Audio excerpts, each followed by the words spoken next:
early at 6:30. Yes, Very, very nice. First Canadian, yeah. All right, everybody, we're going to get ready to go here. Yes. It's good. It's a good vibe. Adrian N. Breitfelder, City Clerk, you are hereby directed to call a regular session of the City Council to be held on Monday, March 17th, 2025 at 6:30 p.m. in the historic Federal Building for the purpose of conducting such business that may properly come before the City Council. Thank you. Good evening and welcome to a regular session of the Dubuque City Council for March 17th, 2025. As a reminder to our participants, you can provide in-person input or virtual audio and written input during the sections of the agenda where public input is accepted. Input options during the live meeting include in-person attendees may approach the podium when the mayor asks if there is any public input on the item they would like to speak to. Remote attendees can log into GoToMeeting using the login links, phone numbers, and access code that appear on the broadcast and live stream and posted on the front page of the meeting agenda. This option includes audio input and written chat input.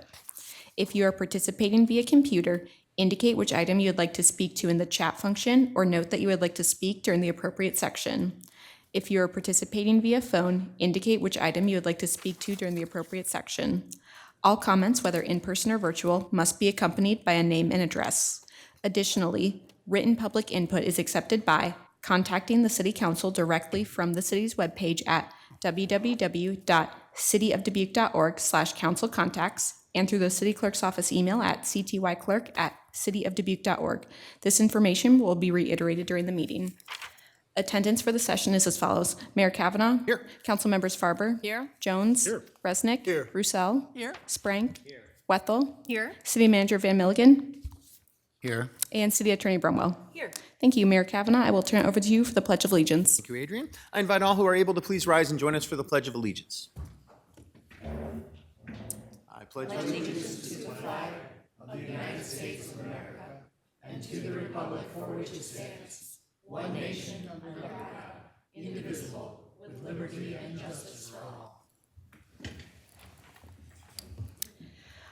Our proclamation this evening is Junior Achievement Day.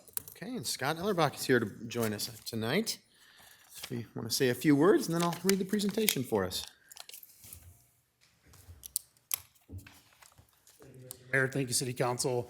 Happy to be here tonight to share a little bit about Junior Achievement Day coming up on April 3rd. So every year we celebrate the various businesses and the volunteers that deliver JA programming throughout our classrooms throughout the tri-state area. This year alone will impact more than 4,000 students in the K through 12 space. So that's a great number. We've got a lot of important work we still want to get done in terms of increasing that number. What we do is teach kids about three core areas: financial literacy, career and work readiness, and entrepreneurship. And we do all this, again, in the classroom during the daytime, where our volunteers bring in that real magic and interact with those students and really get them on a good pathway. I always joke with people when I talk to them that the only pathway we don't want our students on is the one that comes back to their parents' basement. So again, we're just excited about JA Day and want to get the good word out there throughout the community. So thank you very much. Well, Scott, thank you very much for being here, and it's great to have such an active JA organization here in Dubuque, and we appreciate all the work that you do and all the volunteers do. So thanks for being here to accept this proclamation. City of Dubuque proclamation. Whereas the City of Dubuque will observe Junior Achievement Day on April 3rd, 2025 as an opportunity to recognize and celebrate junior achievement of the Heartland for empowering our young people to own their economic success.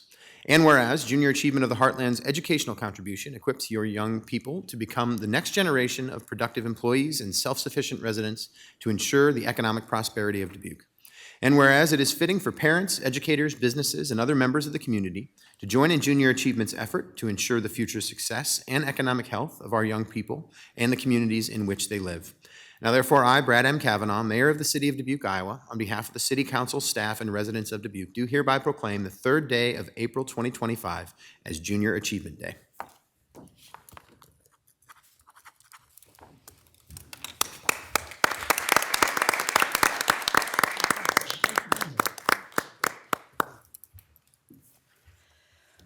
We'll now move on to consent items. At this time, anyone participating in the meeting in person who would like to discuss one of the consent items, please approach the podium when the mayor asks if there is any in-person input and state your name and address. For all remote attendees, please enter your name and address in the chat function or state your name and address over the phone when the mayor asks if there is any virtual input. If more than one participant would like to speak, then city staff will determine the speaking order of the participants. Please state the item you would like removed from the consent agenda for separate discussion and consideration, and consent items can be found on pages 2 through 5 of the agenda. All right, thank you, Adrian. Do we have anyone here in chambers who would like to remove any of the consent items for separate discussion this evening? Seeing no one here, do we have anyone virtually? Okay, No input. all right, thank you. All right, back to the table then. Mr. Mayor, Mr. Resnick. I move to receive and file the documents, adopt the resolutions, and deal with the consent items as recommended. And second by Farber. Motion by Resnick, second by Farber. Adrian, would you call the roll, please? Jones. Aye. Roussel. Aye. Farber. Aye. Wethel. Aye. Resnick. Aye. Kavanaugh. Aye. Sprank. Aye. That motion passes 7-0. Next are items set for public hearing. We have 3. First is private lead service line replacement pilot program. Phase 1, initiate public bidding and set the public hearing date for April 7th, 2025. Second is resolution setting public hearing on a subordination agreement for DRLP loan number 2-23, 1199 Central Avenue for April 7th, 2025. And third is resolution of necessity for the proposed amended and restated urban renewal plan for the Greater Downtown Urban Renewal Area, version 2025.1 for April 21st, 2025. Mr. Mayor, Ms. Roussel. I move to receive and file, adopt the resolutions, and set the public hearings for the dates specified. Second by Sprang. Motion by Roussel, second by Sprank. Adrian, would you call the roll, please? Jones. Aye. Roussel. Aye. Farber. Aye. Wethel. Aye. Resnick. Aye. Kavanaugh. Aye. Sprank. Aye. Motion passes 7-0. We'll move on to public hearings. At this time, anyone participating in the meeting in person who would like to discuss one of the public hearing items, please approach the podium when the mayor asks if there is any in-person input for the public hearing you would like to speak to, and state your name and address. For all remote attendees, please enter your name and address in the chat function and state your question, or state your name and address over the phone when the mayor asks if there is any virtual input for the public hearing you would like to speak to. If more than one participant would like to speak, then city staff will determine the speaking order of the participants. Public hearing number 1 is request to rezone 405 and 575 Cedar Cross Road.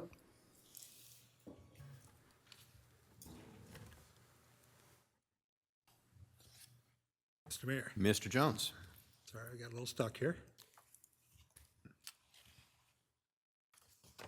Move to receive and file the documents. I further move that the requirement that a proposed ordinance be considered and voted on for passage at 2 council meetings prior to the meeting at which it is to be finally passed be suspended.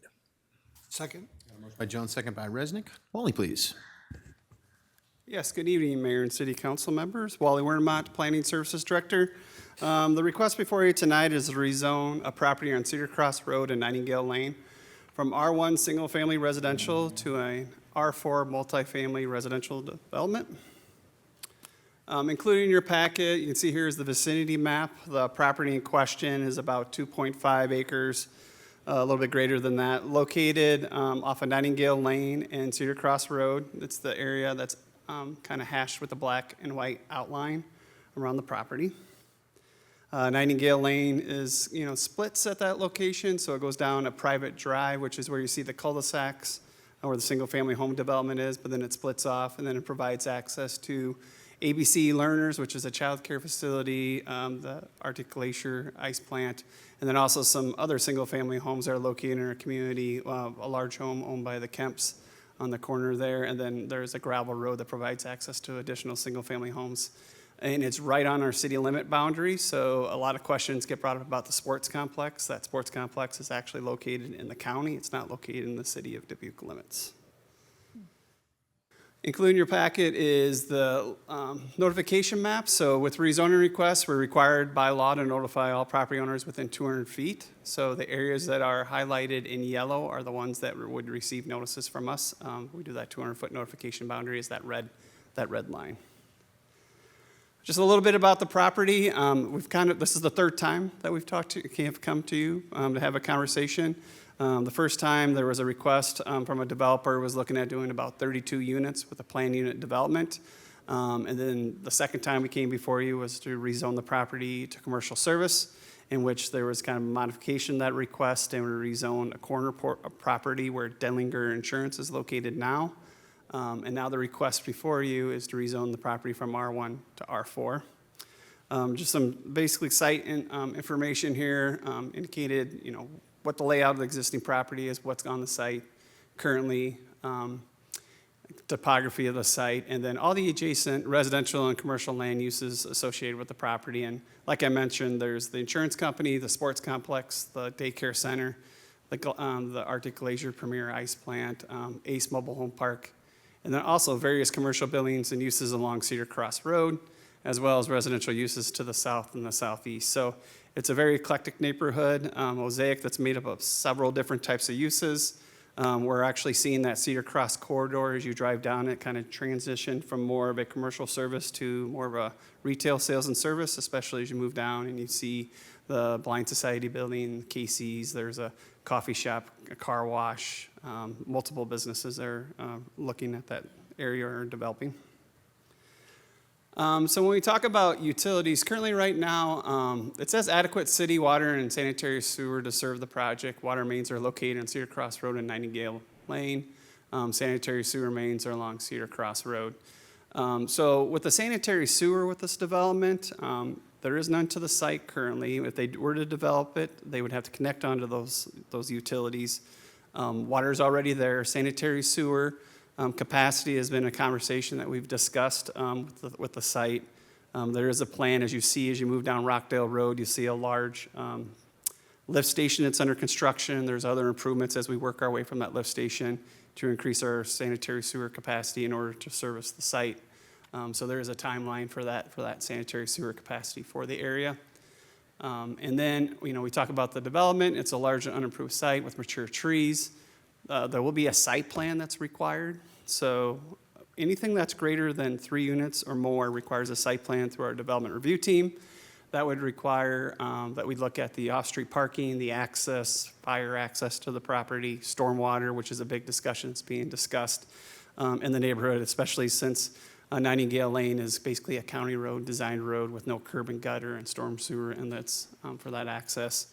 As we look through those developments, those all get taken consideration.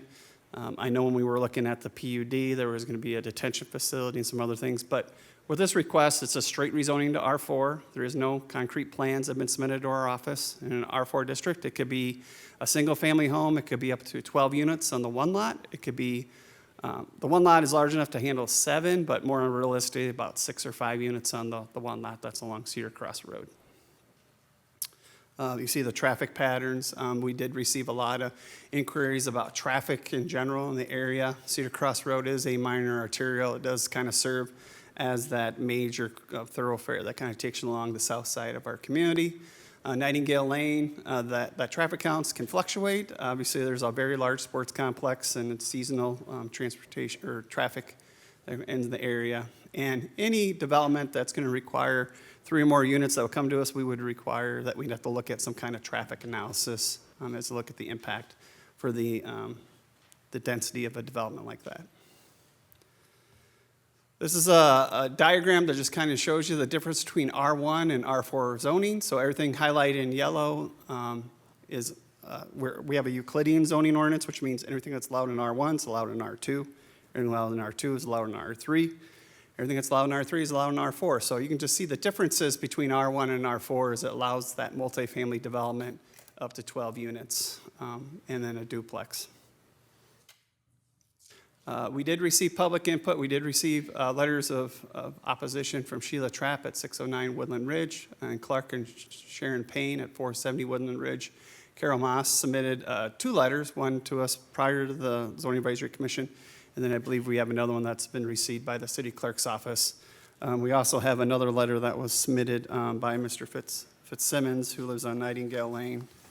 And then today, planning staff and myself have received several inquiries from the following property owners. Michael Reinert at 401 Cedar Cross Road. He's a single-family property owner next to Birch Heating and Cooling. Caitlin and Adam Kaiser at 3155 Nightingale Lane. Sandra Ronick at 3160 Nightingale Lane.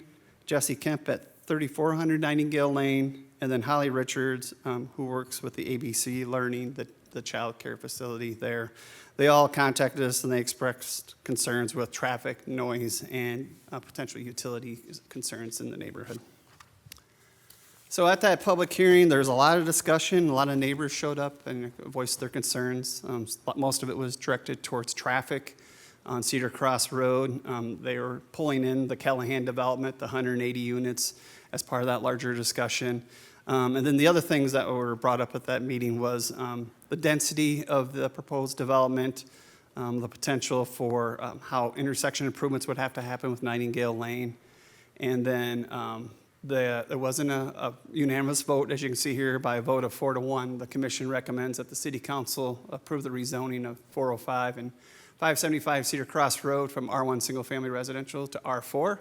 A lot of that discussion by the zoning advisory commission involved with density. We had one commissioner that was asking questions like what's allowed in an R2 and R3 and R4. That individual is the one that voted in opposition to the request. But by a vote of 4-1, the commission did recommend approval. And the main thing that they indicated that they felt it was a proper buffer from the single-family development to the commercial developments. And once again, it is kind of a mosaic of different types of uses in the neighborhood. But after that discussion, they made the motion, and a simple majority vote is needed for the city council to approve the rezoning request. You guys have any questions for me? Maybe. At this time? We'll see. Okay, thank you very much, Wally.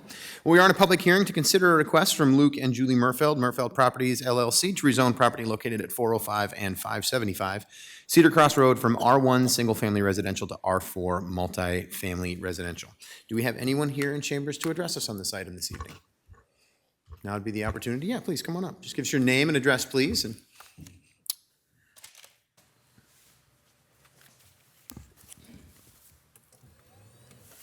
just wanted to push that button. I'm Luke Murfeld from 10713 Cottingham Road, Piasta, Iowa. My wife and I, Julie, own location 405 and 575 Cedar Cross Road. Originally, I kind of wanted to put my business there, and then I faded off of that and decided to sell it. And then the gentleman that wanted to have it rezoned for a whole bunch of units, I really wasn't on the side of that, but so we decided, ideally for the residents and everything, I don't want to put a shop there either, a noisy shop for them. So we're improving my shop, my transmission shop, Precision Transmission, where it's located now. And we're just looking to make this more saleable because we've had it for sale for 3, 4, 5 realtors as residential. And as you know, the street does have to get improved, and there's a turning lane going in there. So the house actually got approved commercially, and that actually looks really nice as an insurance company. Didn't really change the landscape or much traffic. There's 3 employees there, 4 maybe, but we're just looking to change it from R1 to R4 to maybe get, somebody interested in putting maybe a couple duplexes or something like that there, but we're not interested in doing anything like that ourselves because that's not what I do. So we're just looking to make the land more sellable. Is that? okay. Well, thank you very much, Luke, for your comments. Any other comments on this item?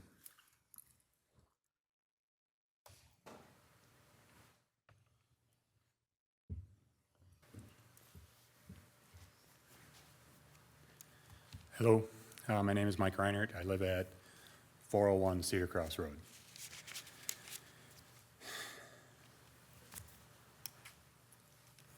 Again, here we are again to go to an extreme zoning for these properties that doesn't need to go that way. It shouldn't go that way. It's zoned R1. The R4 rezoning for 405 and 575 will almost surround my property. So whatever apartment complex that does go in there, I know Luke just said that it's only a duplex that he wants to put there. If you only want a duplex, why are we going to R4? R2 would certainly cover the duplex. The R4 allows up to 14 apartments, which, again, I don't need 14 apartments to the one side of the house and also to the rear side of the property. Again, surrounds me to an extreme, along with living next door to Birch Heating and Cooling, which is a commercial property. I have plenty of issues with Birch being there, which is 3 o'clock in the morning. They pick up their dumpsters every morning. The property's here. The city is only going to allow a garbage truck to go out to a unit that has 6 addresses.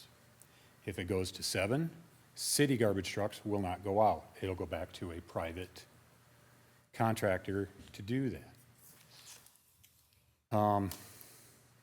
So again, good chance, gonna hear garbage trucks picking up early hours of the morning. Don't need that at my place. Nobody needs it in that little area. It's been R1 for years. The property that I'm in, it too is a family property. My grandparents had it for at least into the 60s, or from the 60s, moving forward. It changed from my grandparents to my uncle. The property at 405, just a little history there too, was a family member also. It happened to be a brother to the uncle that lived at 401 that I took over.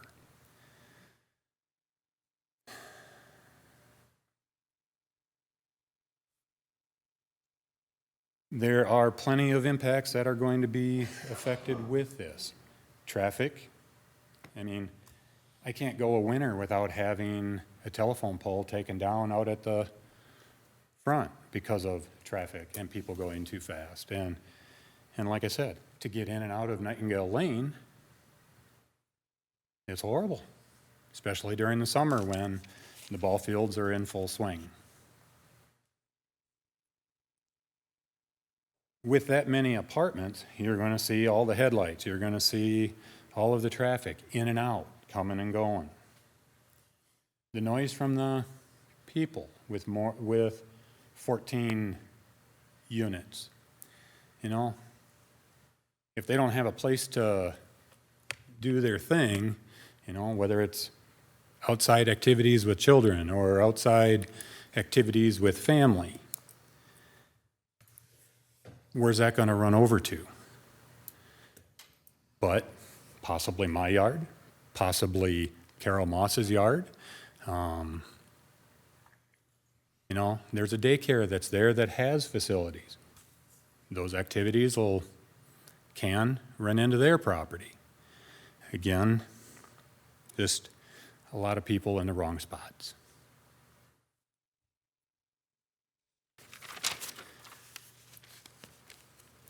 Another comment with the garbage is, even with Birch Heating and Cooling, I end up with their garbage, not that they're doing it deliberately.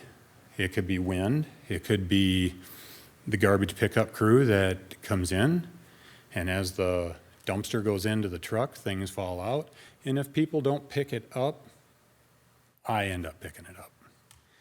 Now you have 2 units that surround me that are going to be part of that same scenario, and again, most likely, I'm going to be picking that up.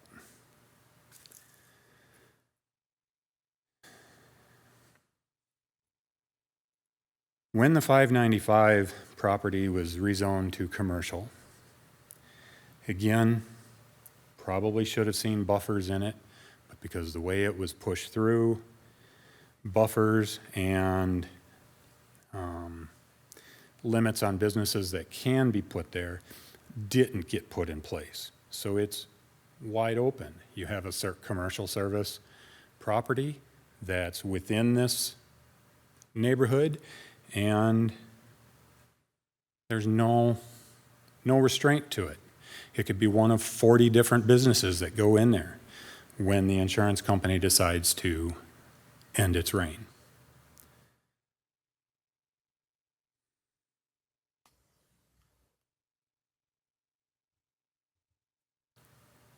Mike, just for a note, I got you at about 6 minutes now, so if you could Okay, come up with sorry, a couple I'm just more looking. points there, then we'll move on. The property, it could be sold very easily. If it was a reasonable price for a residential property, I would pick up one of them.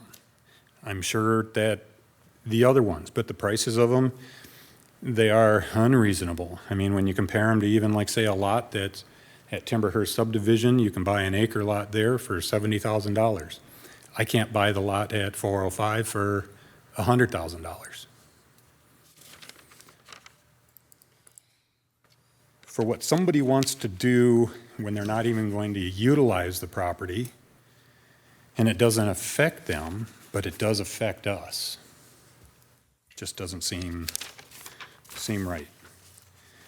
You know, back in August when this was there, Mr. Resnick, you were in favor of supporting or protecting the R1 properties. I hope you still feel that way now, along with others.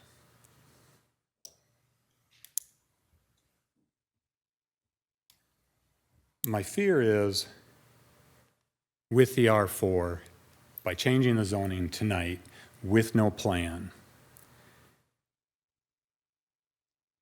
it won't be able to be changed down the road. Once it's put in place, it's there. You can't walk back from it, or not as easily. The runoff, traffic, noise, people not being where they're supposed to be, all big impacts, and I'm not the only one that it's going to impact. These same impacts will affect others in the neighborhood. Thank you. All right. Thank you, Mike, for your comments. Any other comments this evening?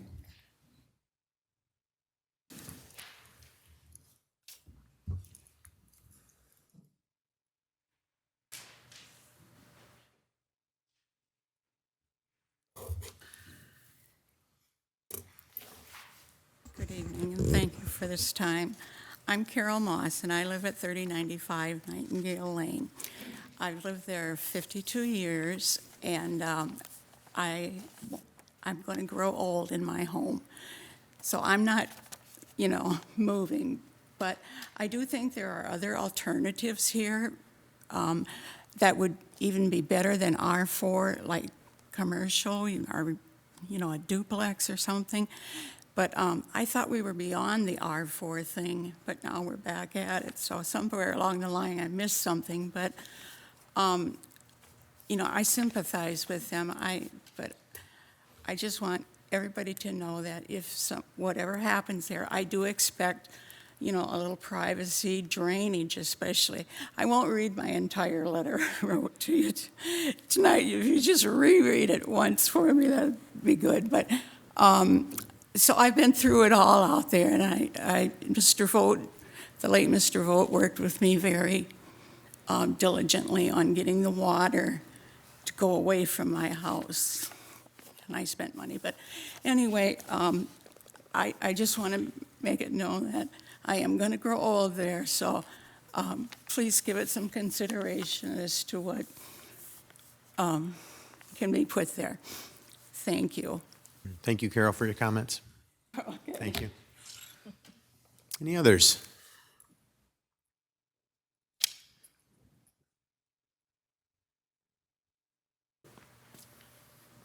Good evening. My name's Kevin Donovan. I own the property at 15 Nightingale Lane that houses the ABC Learning. My two main concerns is traffic and erosion. Right now, most of that back property runs right towards mine. So if you do more impervious pavement between the roof, sidewalks, parking lot, you got to really take that in consideration on a set of plans.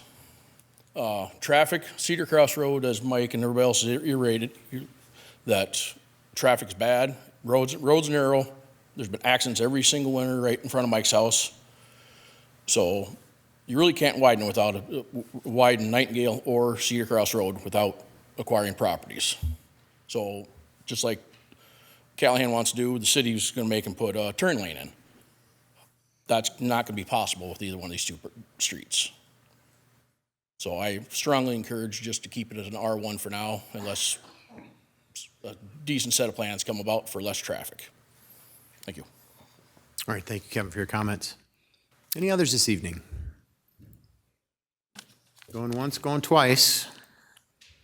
Okay, do we have any virtual input this evening? Thank you. As referenced, Carol Must did submit written input. That's been included with the agenda item. All right, thank you very much, Adrian. Okay. All right, well, thank you, everyone, for your comments. I will bring it back to the table for discussion, please. Yeah, Mr. Resnick. Mr. Mayor, thank you very much.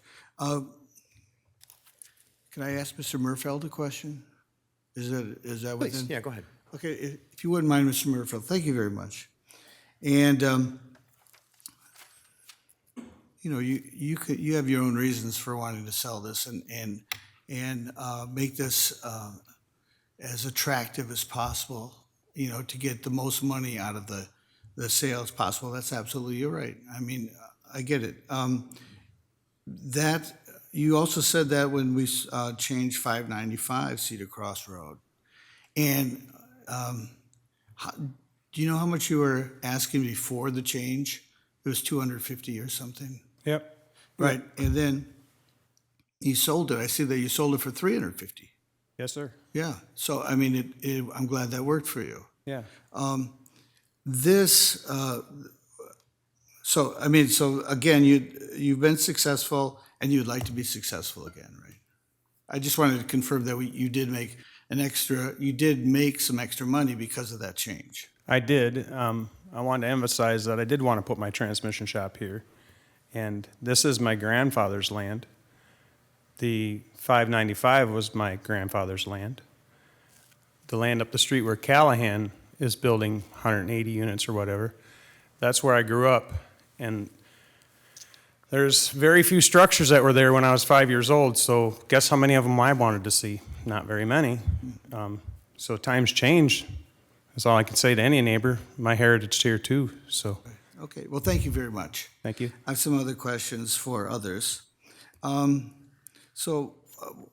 the video of the zoning commission meeting, a lot of the residents complained about infrastructure deficiencies, streets, traffic, drainage, et cetera. And a zoning commissioner said, growth drives infrastructure improvements, so that he was saying that if you want it to be improved, let's get something built there, and then things have to improve in order to be built. So if that's the case, I'm just curious, Mr. Van Milligan, if you might be able to tell me, with the Callahan project of up to 180 units over time, I know it's going to be sequenced, could you tell me what infrastructures or, these deficiencies, what are the deficiencies in the street or the traffic or other things are being addressed because of that project? Sure. Well, related to the Callahan project, as part of his conditions of development, he's going to have to put in a turn lane. But that specifically relates to his site. So it's not an improvement that would have been needed without him putting those apartments on that site. There's also going to be required that sewer be extended to the site because it doesn't now connect to that site. So he's going to have to extend sanitary sewer to the site. Now, in addition, the city of Dubuque is going to have to make improvements to our sanitary sewer system, where the one that he extends from is going to connect to his property. And so that will end up being a public investment over time to handle the capacity of all the effluent that the apartments are going to put into the sanitary sewer system. So those are the three I can think of. I don't know if you were referring to something different. Well, I mean, during this meeting that I saw, it was referred to perhaps that it would be helpful if there were a stoplight up there at this intersection, because it's really hard for people on Nightingale and around to turn left on, that's just sometimes just nonstop, and they have to wait 15 minutes, just to get to the intersection. I mean, there's a very crowded traffic. I've gone there, and maybe other council members have gone Cedar Cross Road. It's just, you know, a lot going on. But I guess my question was, the Callahan project is not going to be lead to an upgrade of the streets. Except for a turn lane for his specific project. But Wally would better know if there was a traffic study on this and it said anything about a traffic light or anything. I'm not aware of that. So Wally Wermont, Planning Services Director. So with the plan unit development for Callahan, let's talk about Callahan site specifically, traffic study was required. The traffic engineer for the city, Justine Hull, and the traffic group that they work with, which is Nate Kiefer, Nate Steffen, Bob Shizzle, Gus Ohes. As part of that, they identify intersections that may be impacted by a large-scale development, and those intersections are studied and evaluated. And as part of that detailed traffic study, they take into consideration whether or not intersections warrant a light or if they warrant some improvements. So as part of that study, they've identified that there just needs to be a turn lane that's associated with the property for Callahan in order to help with the traffic flow that flows on Cedar Cross Road. Now, Cedar Cross Road is a minor arterial, so it carries quite a bit of traffic and flow that goes through the development. As with respect to the proposed site, when the plan unit development was coming before us the first time, there was discussion that would require a traffic study, which required some improvements that would have to happen with a turn lane off of Cedar Cross Road onto Nightingale Lane. What's unique about this property is, as you look at the area around there, this was developed in the county. So a lot of the roadways are not built to city street standards. They don't have the proper widths, curb and gutter, which we talk about with stormwater, access points. And with new development that comes in, and just to address that comment that got brought up with newer development, a lot of times that provides us an opportunity, especially with multifamily residential, and you've seen it with the Callahan development, some of the other properties, where there are impacts to offsite improvements. There's an opportunity to use urban revitalization funds or TIF funds to make those public improvements. When we look at a development like this, and a lot of times it gets involved with stormwater. Right now it's an uncontrolled site, water hits it, runs off the property. When we look at the stormwater review, we have to look at what the flow is, what comes off the site, and how we can help mitigate stormwater issues on the property. So sometimes what happens with development, depending on how it's directed and contained, it does make improvements from stormwater. Traffic's always a concern. You're going to increase traffic with any development. A single-family home actually has a parking demand of 10, what they call vehicle trips a day. Multifamily is actually 8 vehicle trips per day per unit. So all those things get taken consideration. And then as we discussed, that Cedar Cross Road section, there's curb and gutter up to Birch Heating and Cooling, and then curb and gutter as you go down further. The discussion with this, the whole site is, you know, the county development and how can we make a future improvement through that area to through those corridors. Thank you for that. And I just wanted to say that it sometimes can bring improvement. Yes. It doesn't naturally lead to that. There has to be elements that, okay, so very quickly, because others would like to ask questions. Part of our zoning change is, changes in zoning rationale. It's highest use, of course, but it also says that it aligns with the citizens' comprehensive, the plan, the city's comprehensive plan. Has that, did we consider that? Do we consider that? And what would you say if it does or does not align with the city's comprehensive plan? Yeah, so included in our staff report, we always address how it meets the comprehensive plan. And then also, as we know, we have a demand for multifamily residential in our community. We have a demand just for housing, whether that's a single-family home or up to a multifamily unit development. So as I look and I go through here and we touch on it, we identify those recommendations and goals that are identified in the comprehensive plan for that. So let me just read that section for you here. So concurrence with comprehensive plan. The comprehensive plan promotes infill and mixed-use development. The city's future land use plan identifies the lot at 405 as single-family residential and the lot at 575 Cedar Cross Road as park open space. The proposed project will also help meet the following recommendations of the comprehensive plan. Integrate future neighborhoods into Dubuque via access trails, open space, and other recreational and educational amenities, connections to needed goods and services, encourage a mix of housing affordable for all segments of Dubuque population throughout the community, including options for those who might be saving for their first home, encourage new multifamily development in proximity to jobs and minimize transportation costs. So is that a yes? So yes. All right, thank you. And one last question. The Zoning Advisory Commission Chairman, Matt Mulligan, is quoted in the TH as saying, the size of the lot is going to be a challenge. I see realistically a couple of duplexes going in there. So my question is, why R4 and not why not R2? That might be a better question for Mr. Murfeld as he markets property, but due to the site location, and you look at access to the property, the configuration, how stormwater management, setbacks from property lines, the associated parking that might be associated with it, it's all up in the air. The conversation that's been discussed quite a bit is we have a very unique neighborhood here, right? We have county development and we have the city growing into county development that was annexed into the community. And you see these different types of uses and there's that big mix between there. So the conversation that got brought up is, would a duplex be there? Duplex would definitely be available in an R3 district, or an R2 district. R4 is really up to 12 units, and it really depends on that engineer of record. So I can't say there's going to be exactly 12 units that could be built here. They're going to hire an engineer that's going to sit down and develop a plan that looks at the traffic circulation, the parking area, setbacks, but then also what's their demand for the price per unit? I mean, are they looking at a higher end unit? Are they looking smaller lot development? It's really, really wide open. So Mr. Mulligan did make that comment. It could be 2 duplexes. It could be multiple. So Thank you very much. Thank you, Mr. Mayor. Others? Ms. Wethel? I think, Wally, probably my questions have most to do with answers from you. So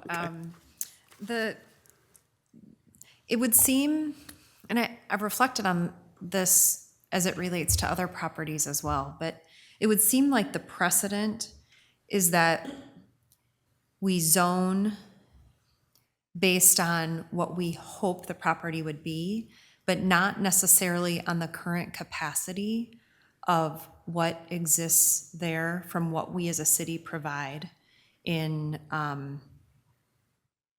sewer interceptor improvements and those kind of things. And so it is a unique neighborhood, and I'm glad. I'm glad we're looking at this. I think it's a good thing to do. But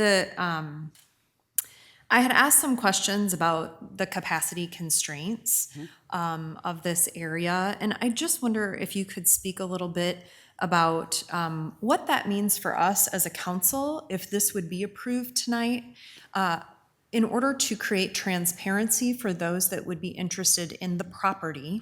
What would the timeline be in our ability to provide the sewer interceptor improvements? So currently there's a sanitary sewer asset management plan that's being conducted by the engineering department.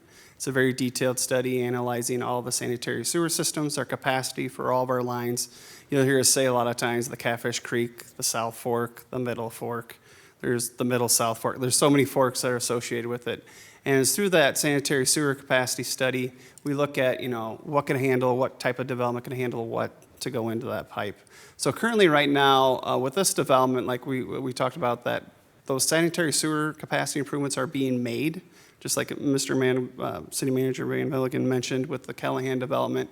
And that wasn't the direct result of Callahan's development. That was a project that was started a long time ago. So I just want to let everyone know that that's not directly tied to Joel Callahan. He's putting sanitary sewer into a pipe. That sanitary sewer pipe serves quite a bit of properties throughout our community. So when we look at sanitary sewer capacity, we have to look at all that. So one of the things that comes into play in the planning department and with the comprehensive plan is we also look at existing land capacity, sanitary sewer, water, land use. There's certain areas of our community that are transitioning. We like more infill development, different areas with association with traffic, location. So things do change over time. But a timeline for a development like this, if they were approved, once again, don't know if they're going to build a single family home, don't know if they're going to build a duplex, don't know if they're going to build a 12 unit until we get those plans. Timing-wise for sanitary sewer capacity, and I checked with Max O'Brien, who's our sanitary sewer engineer. He's outlined the kind of that time frame and the budgeting situation. So it could be up to almost 3 years for a connection for sanitary sewer to this development. Now, normally what we would see, if it's someone who would submit a site plan, we would take them through the process. We didn't inform them about the information. And there's time frames for certain approvals. The other thing, like we talked about, would be a traffic study. So, I mean, realistically, if someone wanted to come in and do a development here, and connect to the sanitary sewer, which the DNR is the one that has to approve that permit, and we work with the DNR on that, but it would be about 3 years, 3 to 4 years for a multifamily residential development at this site. Okay. Does that answer your question? It does.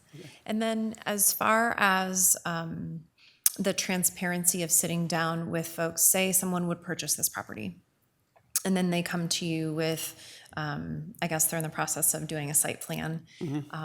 We would share with them, this is the timeline for which you could expect.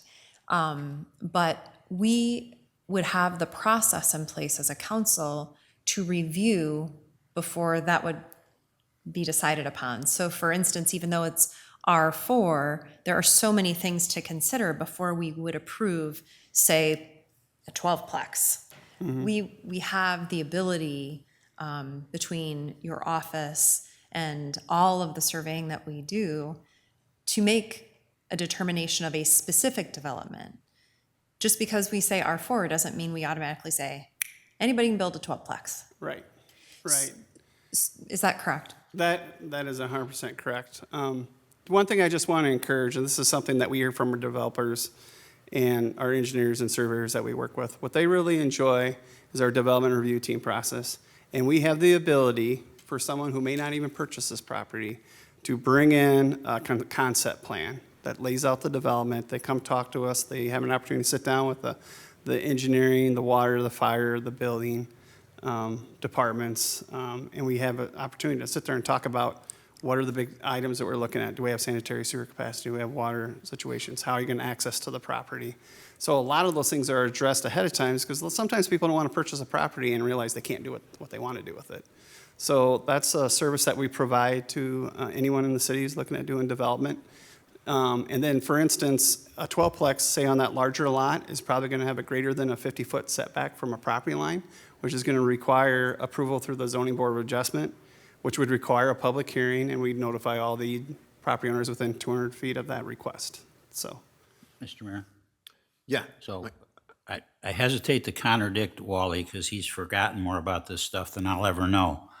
But I would encourage you, do never approve a zoning request because you think they won't be able to build it anyway. That's there. If you approve a zoning request, there's a high likelihood of what they want to happen to the maximum amount of that zoning can and will happen on that site.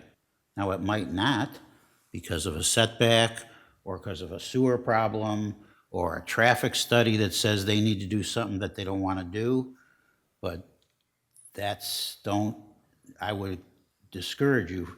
If you don't think it's the right zoning, don't approve it.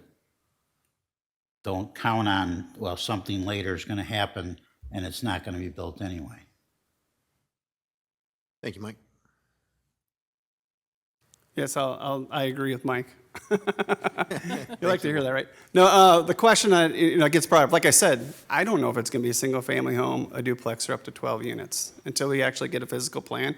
And the other thing that the Zoning Advisory Commission takes into consideration as well, when we look at rezoning, we have to look at all those permitted uses that are allowed in that entire zone. So someone might come in and say, hey, I'm going to build a single-family home here, and it might be zoned for it, but we have to take consideration there's a lot more other types of uses that could be associated, especially when we work with commercial properties, so. You have any more, Ms. Wethel? I don't. Thank Okay, you. yeah, Thanks. yeah, Ms. Russell. Thank you. I'd just like to say that zoning changes are some of the most challenging things that we do, I think from my perspective. I don't know about the rest of you. But I also think that the public input that comes to us helps us to ask the right questions because each one is so different. So I'm glad that we received a lot of inputs. That's really helpful. I I also want to add that since we're always talking about neighborhoods, I think it's important that you always talk to your neighbors about issues as they arise. You know, if someone's doing something that's bothersome, you know, talking to them directly might be a good solution. And so my question, Wally, is that in your development review team, when they do come with a plan, does that include a suggestion to talk to the neighborhood about, you know, what you're planning to do and get some input? Is that included in part of the review team or even suggested? Sure. We do mention it at the design review team, but also in our rezoning applications. In our packet, we actually kind of lay out the entire process. And there's a section in there that says, we recommend that you hold a neighborhood meeting and notify all the people that are within 200 feet. We provide that list at request if people want to receive that. Now, if they're receiving city funding from the city, it's mandatory that we have to have a neighborhood meeting. We do require that. But if they're not receiving city funding and they apply, it's at their discretion. And the reason why I say that is a lot of times people are just going to get a piece of paper in the mail from the planning department that says there's a request to rezone this property. There's not a lot of detail on it. It's just going to say, if you have more questions, contact our office. Now, obviously, that will change here a little bit more as we move forward with some of the software that we're working with Adrian to post some of our application stuff out there.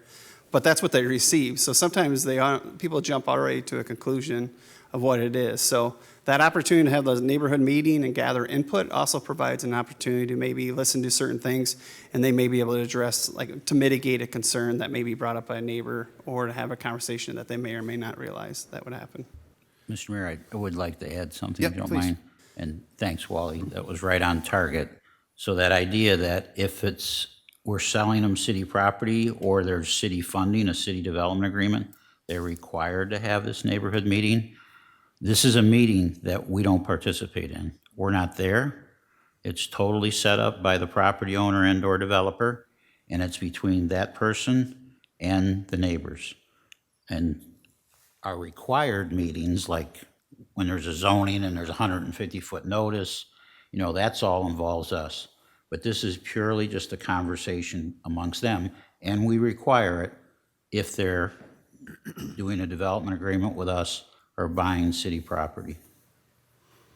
Thank you. I think conversations are always helpful. Thanks. Yeah, Ms. And if Farber. I could just add one more comment about all of these conversations. I have looked at the rezoning staff report that you had passed in the agenda, and I would recommend that anybody that really wants to better understand how this is assessed and reviewed, take a look at this document, because it really goes into detail as to what exactly Wally had highlighted tonight. And I have the utmost confidence in the design review process, and that it would be appropriate for neighborhood living with infrastructure and all kinds of neighborhood discussions, and even with some of the landscaping issues, things like that, that do come up.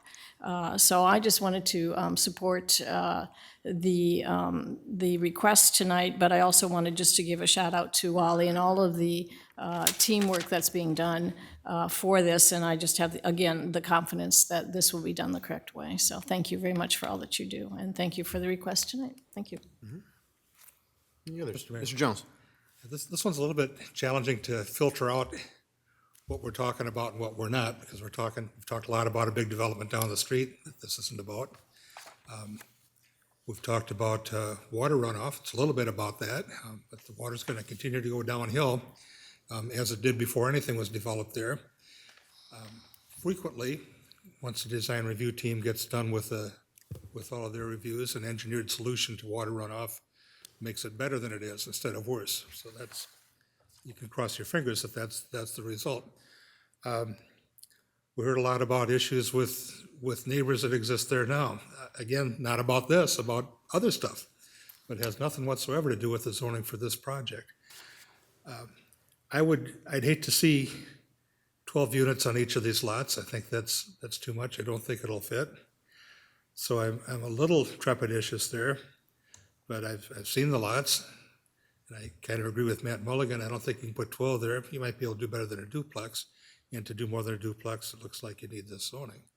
So, and I guess the last piece that's important to me, it's such a, you used the word mosaic, and I was going to use mishmash, but mosaic's a better word. Cedar Cross Road is just a conglomeration of all kinds of things as you drive it. And it's obvious that it, a lot of it was built out before zoning really existed or before it applied to that area. It's obvious that, frankly, we're a little behind the eight ball in getting the improvements that the road needs over the years since it's been annexed. But we have limited resources. You prioritize what you can when you can to get projects of that magnitude done. So that has to be on our radar for down the road when we can. And we heard earlier tonight that it's a little more challenging to do big projects because some of the partnership dollars that we've kind of grown to rely on from the state and federal government may or may not be there. At the very least, that boat's rocking pretty badly right now, and we're not sure where we land. So that's not going to be in the immediate future for Cedar Cross Road, sadly. Sewer improvements probably will be sooner, and that may come with pavement improvements. You don't know. But still not weeks out, not months out, years out before those will fall into a CIP project and actually happen. So where do we land? I've always tried to find a way to make what the owner of the property wants to do doable if it's not harming anybody. I think that sometimes we forget that when we're talking about zoning. The person owning the property has the general right to realize their dreams for the property. And well, putting this transmission shop wasn't one that could happen there, and the applicant realized that and changed course. And he's tried some other things to maximize the value of the property for himself. He has a right as long as he's not harming anybody. So these units being built there aren't going to change garbage coming from a different neighbor. They will probably, because of our development review process, improve water runoff. And I don't think, even if it were 24 units on the two properties, 12 on each, even if that could happen, which I don't think it possibly can, that's still a drop in the bucket for the traffic that's already on that street through no fault of this development or any other. It's just a busy street and an under-engineered street, and we know all of that. But this doesn't change the traffic counts dramatically. I'm reluctant, but I got to support the proposal. Thank you, Mr. Mayor. Mm-hmm. Thank you, Mr. Jones. Anybody else? Okay. All right, well, as usual, when it comes to rezoning discussions, I think we've had a very thorough one here, and I appreciate that. I think it is helpful to be able to make sure that we cover all the details and get as far as we can in this discussion. It starts obviously with neighborhood discussions and work with your department, Wally, but then also with the Zoning Advisory Commission to be able to give us a recommendation. And they've done that in this case. I definitely do, I can understand, I think, the concerns that were expressed tonight and expressed throughout this process, and the concern that that it might happen, that some of these things might occur. I do have to agree, though, with some of the things that have been stated here about the fact that our review process for actual development is a very thorough one. And I don't have any good evidence that shows that that process isn't working.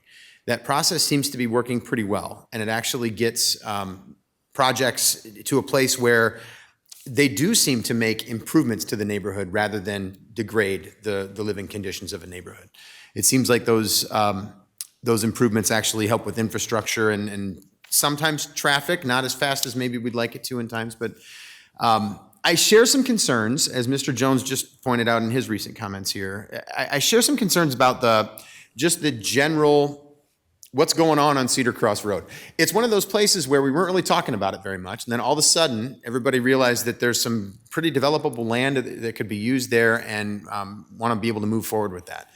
I think that's good, really, when it comes down to it, that people are recognizing a need of a place that could actually be pretty useful, and I think it could be good for the community. It does present some challenges, though, and I think that what I'm thinking about, just me, I'm not talking for the council when I say this, but what I'm thinking about is the general traffic and road concerns on Cedar Cross Road. I think that there's something that we should talk about more, and we should talk about them more soon. The challenge with that is that soon, in government terms, is not very fast. It's years down the road. It's just a challenge that is the reality of what it costs to do things, what it takes to go through a public process. I think those are good things, that it takes a little while to do it, but it's just an extra added challenge. I can't, after hearing this entire discussion and looking at all this, I can't think of a good reason to not allow this to go forward after all the evidence is before us. I think I don't think an R4 is too extreme to be out of the question. I don't think that it is an inappropriate zoning based on the things that are going on around that neighborhood.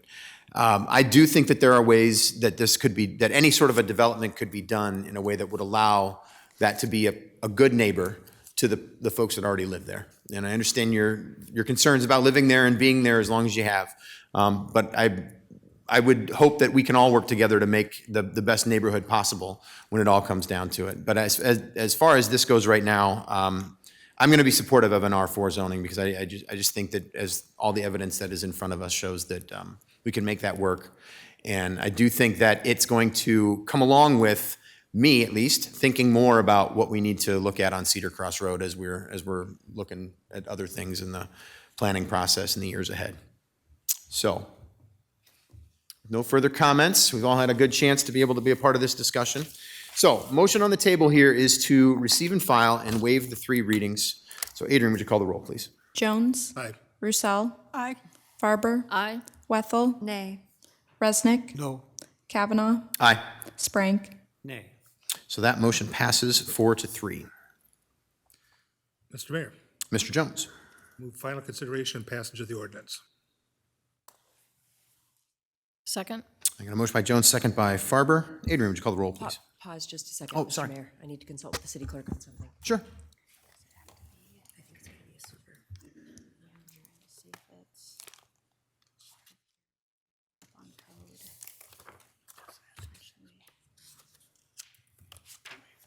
That's very possible. We're confirming whether it has to be a supermajority to waive. Oh, thank you, Because Frenna. since it was a 4-3 vote, I think we might be looking at like a first reading kind of scenario. But I Understood. just want to confirm with the code first. Thank you. Thanks.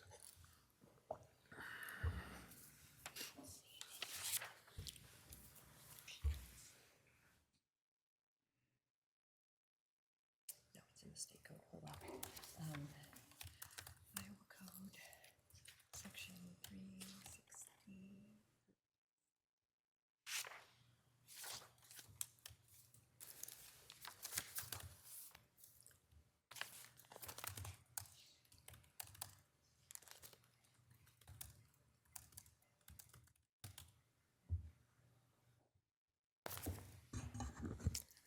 It's an Iowa Code, Chapter 380. It's not an R code.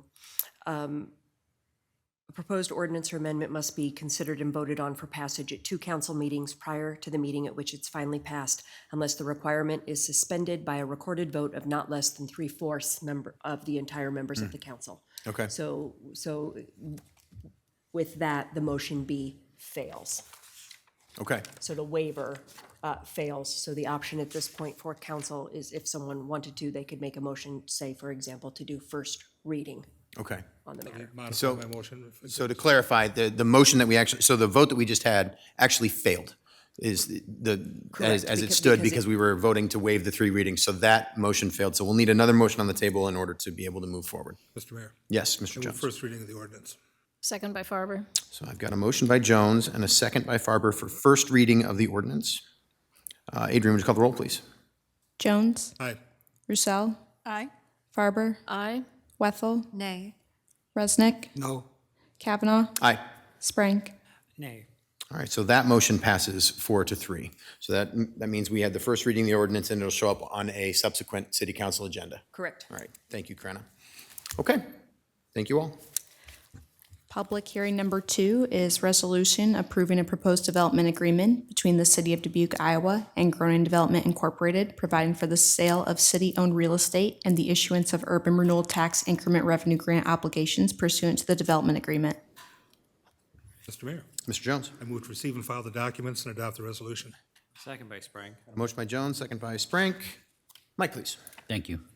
Economic Development Director Jill Connors is recommending City Council adoption of a resolution approving a proposed development agreement by and between the City of Dubuque and Gronin Development, providing for the sale of city-owned real estate and issuance of urban renewal tax increment revenue grant obligations.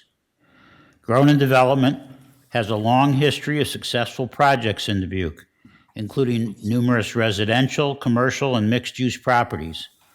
Many of these projects have been in Dubuque's downtown, such as the Caradco Building, 900 Jackson Street, the Paco Voices Building, 1000 Jackson Street, and the Linseed Lofts, 151 East 9th Street in the historic Millwork District, multiple mixed-use properties in the 1000 block of Main Street, Washington Court Apartments at 1798 Elm Street, and many more.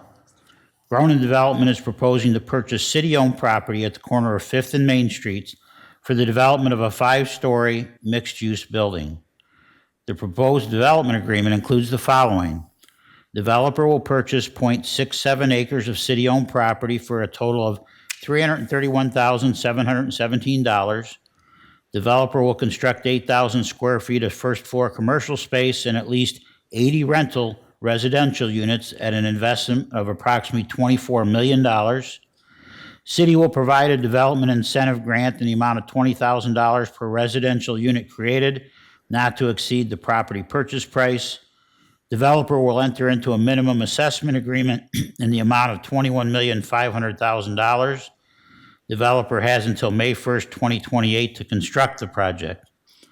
Developer will construct 8 off-street parking spaces within 300 feet of the project in order to accommodate parking needs for residents of a nearby property whose residents currently lease parking on the project site. City and developer will jointly purchase for city use a portable loading dock for purpose of facilitating the operations of the Five Flags Civic Center. City will provide 15 years of tax increment financing rebates. Developer will accept applications from prospective tenants with housing vouchers issued by HUD's Section 8 voucher program or similar programs that are otherwise qualified prospective tenants, and no more than 10% of the residential units may be used as short-term rentals. I concur with the recommendation and respectfully request Mayor and City Council approval. Thank you, Mike. We are in a public hearing to consider City Council adoption of a resolution approving a proposed development agreement by and between the City of Dubuque, Iowa and Gronin Development Incorporated, providing for the issuance of city-owned real estate and urban renewal tax increment revenue grant obligations. Do we have anyone here in the chambers to address us on this item?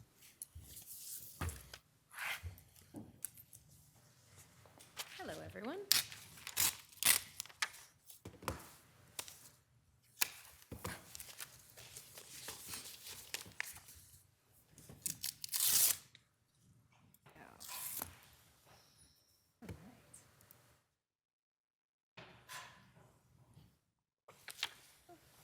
We'll just go from here. All right. Well, thank you all so much. My name is Emily Sewell, 14247 North Cascade Road. All right. Thank you, Mr. Mayor, City Council, City staff, for the opportunity to speak on this project. Again, my name is Emily Sewell. I'm the project architect with Gronin. We have a large contingent of Gronin here in council chambers, and we also have Mike Allmendinger, the president of Kilburn Group, online. And we are very excited to get started on the next phase of this project in this really critical site here in downtown Dubuque.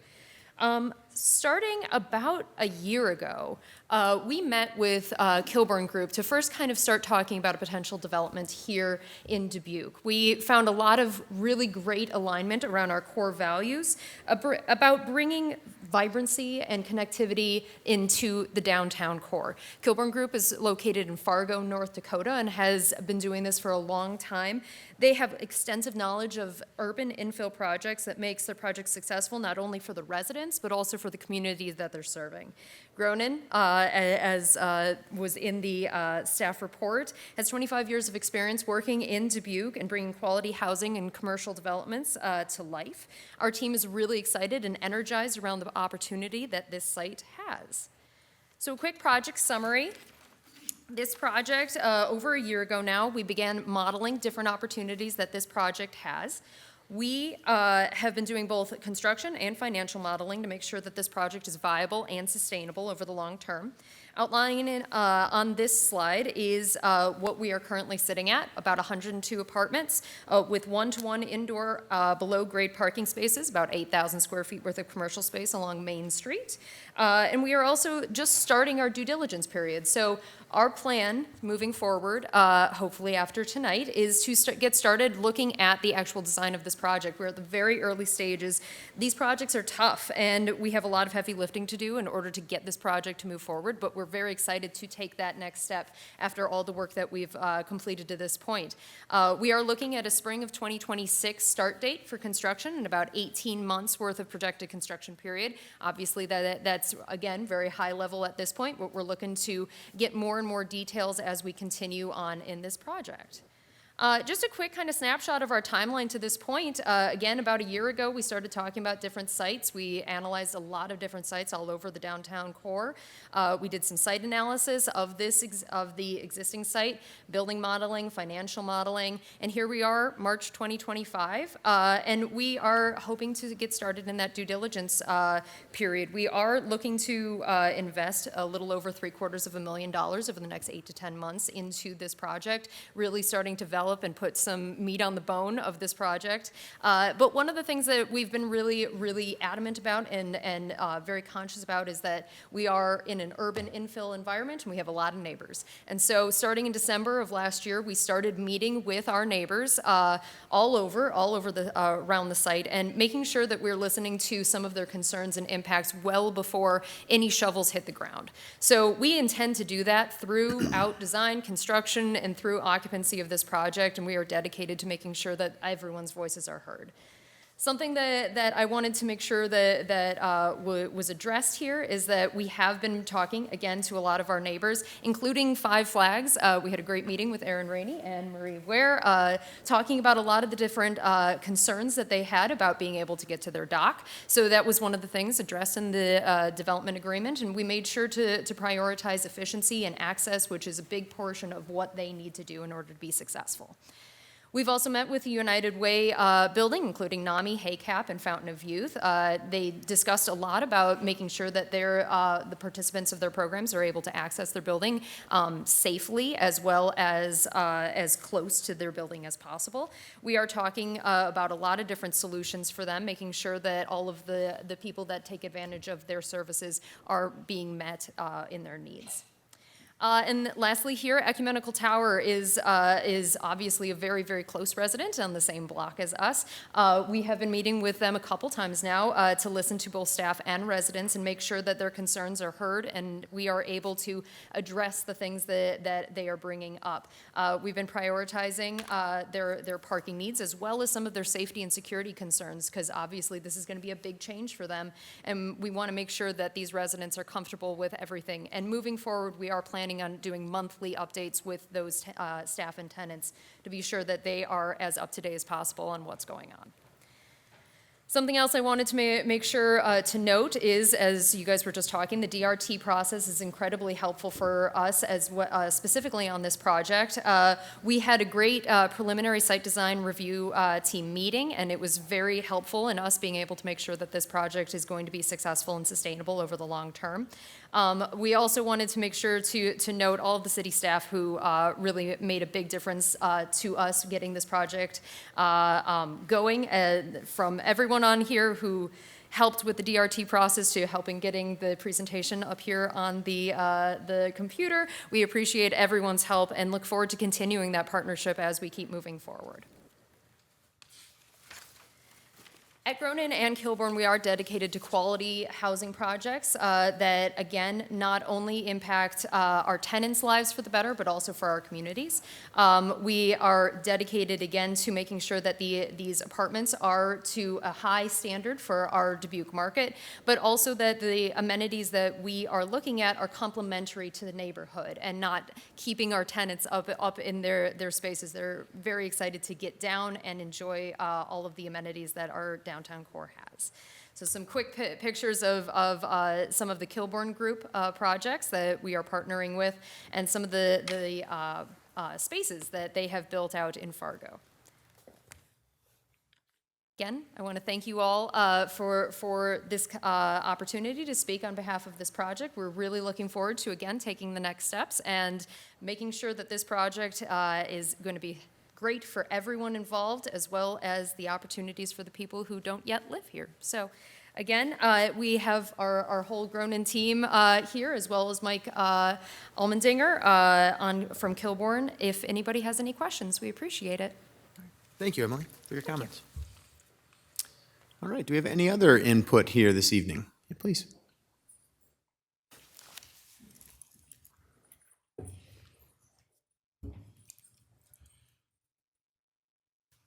I'm Brooklyn Williams, 250 West 6th Street, apartment 605. I don't get up here very often to speak for you guys. I admire all of you up here. But when I do get up here, as all of you know, I go around town advocating and volunteering and helping. When I get up here, it's something I feel very important about. I didn't know anything much about the grounds to this project. But I want to say, as where I'm sitting from is, I was in the profession of EMS cross-training with fire. I had a lot of questions. My most concern is the alleyway getting in and out. I asked those questions in the community meetings. It was very successfully held. My questions were put to ease. As I was wondering, well, you have fire rigs, ambulance rigs going out there quite regularly up in the alley. How's that going to affect it? They assured me by engineering-wise that has been met. And I think that this project, moving forward, will meet a lot of needs for the downtown area with safety very much in concern. Be very well met. There will not be danger, I don't believe, to this project coming up, just positives. I believe the engineering crew is very amazing, and the whole crew is very amazing in the way they come and talk to us. And we had concerns like I did, but worried about if we have two high-rise banks next to each other.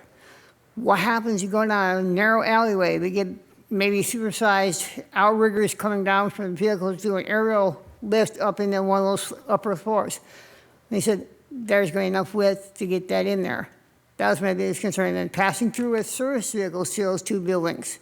And then collaboration between the two management teams. That's all been addressed. They're very, very thorough, very, very kind. So I hope to see nothing but positive moving forward with this whole project. Thank you, Brooklyn, for your comments. Any others? All right, going once, going twice. Any virtual input this evening? No. All right. No input. Okay. All right, then if we're all done with public input, I'll bring it back to the table for discussion. Mr. Resnick. Thank you very much. Mr. Van Milligan, there's a good list of things that were required in the development agreement, and I don't know if this needs to be included in that or just it's known, so it's not part of that development agreement. But I didn't hear any reference to the architectural guidelines of February 2014. Chapter 3 talks about guidelines for new buildings downtown. And is that part of what we're expecting with this new development, that this new building will follow the architectural guidelines? Well, I don't know of anything in the development agreement that exempts them from any guidelines. So Jill, do you know of anything in the development agreement that provides any exemptions? So that's what I'm asking, is that I've never heard this in a part of a development agreement, so I didn't expect to hear it. I just wonder where in the process that is included so that we know that that is, is made known to the Gronin folks, and they always do great work, and maybe that's, they're on top of it already. I just didn't know if we officially mentioned that we are following the development architectural guidelines that we voted for in 2014. So Wally, do you know when that gets introduced in the process? I mean, the Gronins have done many downtown projects, but I don't know at what point in the process it gets reviewed. Yeah, so currently we have architectural guidelines. We used to have a document called the Downtown Design Guidelines that are associated with different aspects of the area. So those architectural guidelines are used in various aspects in the city. We use them for our Historic Preservation Commission district. We use them for our Historic Millwork district. And it's also a resource and a guide that gets used for that. When we look at development, especially in the downtown, one of the conversations that we're having quite a bit about right now is the Unified Development Code, which you'll see eventually as we move forward, and we have this technical report. Design guidelines and review in the downtown is a big discussion point that's being addressed with regards to that.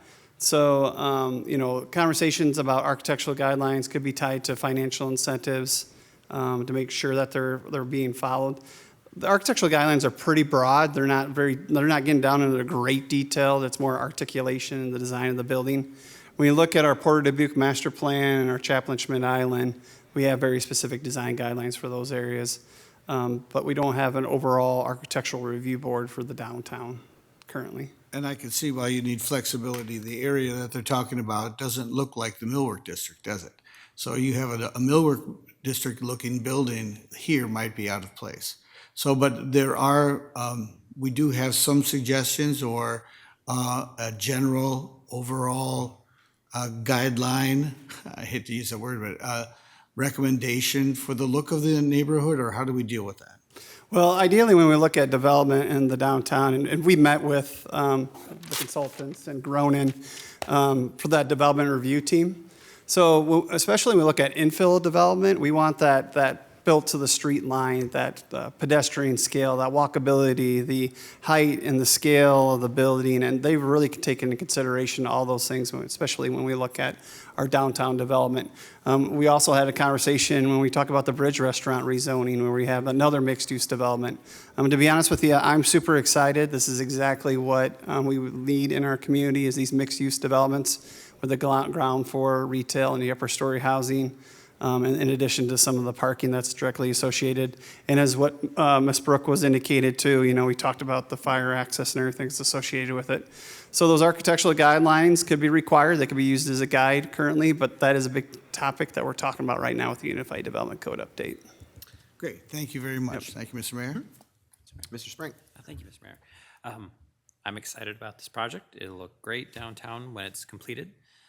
My question, though, is regarding the last bullet point, which discusses no more than 10% of the residential units may be used as short-term rentals, which would be like an Airbnb situation. I thought as the state, we couldn't control that. Am I mistaken on that, Mr. Mayor or Mr. City Manager? Well, I guess it's a yes and no there. You can't pass an ordinance to control it, but we're selling city property and they're getting city incentives. If they were building this on a private lot without any city incentives, so no development agreement, they get to do whatever they want. But since they're getting city incentives and buying city property, the city has the ability to say under what condition you'll sell the property to them. And then how would we enforce that bullet point? Like, how would we check it? Well, that's a great question. I don't know the answer to that. Okay. I don't know if, Jill, has there been any discussions about that in the negotiations? Heather, Jill Connors, Economic Development Director. We've not had the conversation about how we would monitor that. In fact, we've had other development agreements in which the developer agrees that they're going to accept the Section 8 vouchers. And from time to time, we learn that they're advertising their units, that they don't accept those vouchers. So then we're able to go back to them. So for now, it's circumstantial, I would say, or anecdotal that we find out about that. Thank you. Mm-hmm. Others? Mr. Mayor? Yeah, Ms. Farber. Yeah, I'm very excited about this as well, the mixed use, the infill for the downtown. It's a really just a great way to kickstart the what I call the restoration, if you will, of the downtown, and just to refresh and create the energy down there. And as a member of the University of Dubuque board for many, many years, we're very thrilled that the Gronin will help us with some of the housing that we will have for the DO students, and the time frame is just perfectly aligned with that student need. So we're really trying to create kind of an ambiance, a special ambiance in the downtown Dubuque with, walkable living, working, and playing, if you will, and studying. And I think it's just great, and it's going to give a lot of energy, I think, to the rest of the downtown corridor and also to the cultural corridor with the Dubuque Museum of Art, which will parallel this street. So thank you very much for being so creative with your ability to develop and your partner as well. We greatly appreciate the fact that Kilbourne is coming into Dubuque and look for continued development for other folks and other infills within the city. So thank you very much. Thank you, Mr. Mayor. Ms. Wethel. Thank you. As the representative for Ward 4, I am so grateful. This is going to be an incredible project, and it's an example of infill that we have not, I believe, had, at least since I've been on council. And so it is exactly what I have heard infill in cities can be. Thank you. Thank you to the Kilbourne Group. How wonderful to have them as a partner here in our city. And I hope that they'll consider continuing investing in our city. I think Brooklyn said it best. And when you work with a professional group that has experience in our city, they get all the details right. And so thank you for the thorough discussions you've had with our members of the Ecumenical Towers. I value their input greatly. They're very active in our community, and I'm grateful they're here tonight. There was one question I have, because I'm going to talk about this development a lot in the next couple years, and I want to make sure I have my numbers right. So in our development agreement, we talk about 80 units. I'm sorry, in the staff memo, we talk about 80 units, but in the presentation, it said 102 apartments. So I just want to know a little more about that. Yeah, I can answer that. So that discrepancy right now is just because we're working on the design. So right now we've got 102 modeled, and it's a little bit of just making sure that we can meet all of those requirements. So 80 was in the development agreement when we first initially started, but we're anticipating 102 at this point. So we're looking forward to sharpening those pencils and getting more of that information, but that's where we're at right now. That is super news. Thank you. That's all. All right. Any others? Mr. Mayor? Yeah, Mr. Jones. This is a great development, a great developer. It's a good combination for downtown for sure. I want to talk just a minute about a pipe dream that we had for a while, that we were going to build 5 flags across Fifth Street and into this space, and clearly we're not, because we're going to do this. For those that are still wondering what's happening with 5 flags, we kind of have an idea to improve it within its existing footprint and make it a better place, although the same size of place. And I'm kind of excited about that. But I'm nowhere near as excited about that as I am about this. This is a fantastic project. Thank you for bringing it to us. Also glad to hear the comments that the development review team was helpful, because that wasn't necessarily the unanimous sentiment a couple of years ago, and we've worked on that, and we're glad it's working for you. All right.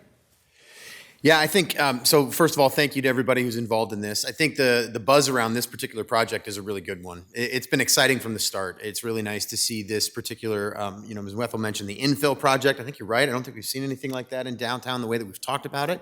So really taking off with that, which is very exciting to see. I think it's a great use of a space that, even just looking at this picture you're looking at, looks pretty tired. I mean, it's a place for people to park, but it's pretty tired. I think the idea of having something go there that's going to be really a social hub for starters, I think, with the commercial space involved too, but then also a place for people to live for all the purposes that were pointed out here. So I think it's great. I am most excited, though, about what you described, Emily, about the community collaboration that you've had and that you plan to continue. What a great example of how to do things well in a downtown urban core where a lot of people are living. You fully recognize you are absolute neighbors, that everyone who's going to be living there and is in the tenants, but then also you as the developers and building owners are going to be neighbors for everybody who lives in Ecumenical Tower. And when I talk to the folks in Ecumenical Tower, they're excited. That's a really good thing. I think that really means that you've collaborated well, and I can't tell you how much I appreciate that. I was going to mention the 5 flags thing too, but yeah, I think we really do want to see the improvements there, which I only think will add to what this project has to offer. The final thing, though, is the short-term rental piece that Mr. Sprank pointed out. It's an interesting question you asked about actually policing that in some way. I hope we don't have to, because I think it's a great idea to add this to the development agreement. I don't have a thing against short-term rentals. I think they're actually great. I talk to a lot of people who visit Dubuque, and they're staying in a short-term rental, and they love it, and it's really nice. But there is a mathematical equation of too many short-term rentals versus the housing that we need. And I think you fully recognize that, and it's part of why you put this in the development agreement. And we definitely recognize it as a city. I am frustrated to no end that we have been preempted on this particular issue, because it can kill a downtown.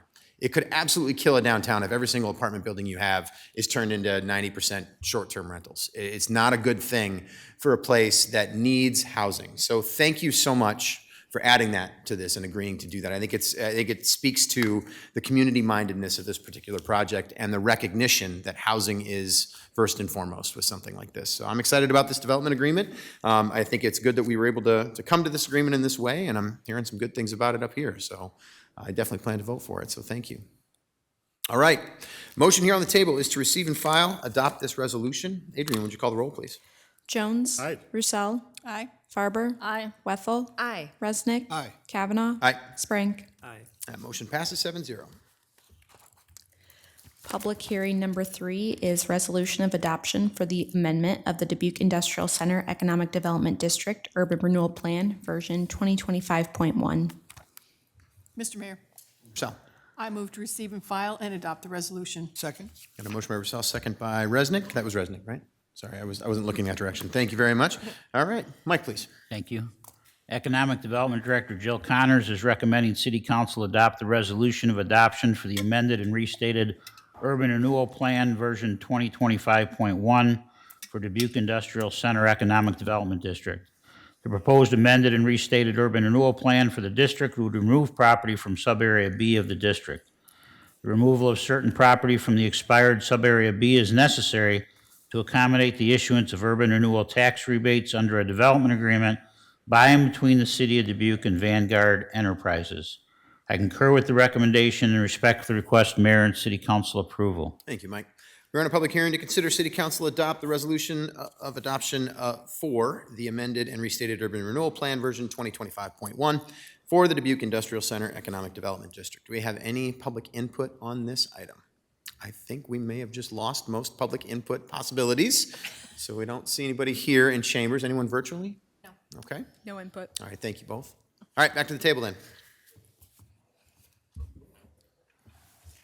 Hearing no questions or discussion, motion on the table is to receive and file and adopt the resolution. Adrian, would you call the roll, please? Jones. Aye. Roussel. Farber. Aye. Wethel. Aye. Resnick. Aye. Kavanaugh. Aye. Sprank. Aye. That motion passes 7-0.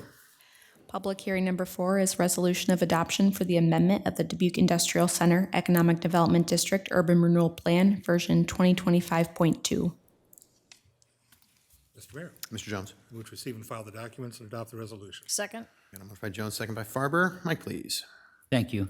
Economic Development Director Jill Connors is recommending City Council adopt the resolution of adoption for the amended and restated urban renewal plan, version 2025.2 for Dubuque Industrial Center Economic Development District. The proposed amended and restated urban renewal plan for the district would expand the district to include property to be designated as a new subarea W, as referenced in a development agreement with Vanguard Enterprises. The plan also updates the public purpose activities to include Vanguard Enterprises. I concur with the recommendation and respectfully request Mayor and City Council approval. Thank you, Mike. We are in a public hearing to consider City Council adopt the resolution and adoption for the amended and restated urban renewal plan, version 2025.2 for Dubuque Industrial Center Economic Development District. Do we have any public input on this item? Same situation, seeing no public input here. Anything virtually? Seeing nothing virtually. Back to the table. No questions or discussion on this one? Okay. Then the motion here is to receive and file, adopt the resolution. Adrian, would you call the roll, please? Jones. Aye. Roussel. Aye. Farber. Aye. Wethel. Resnick.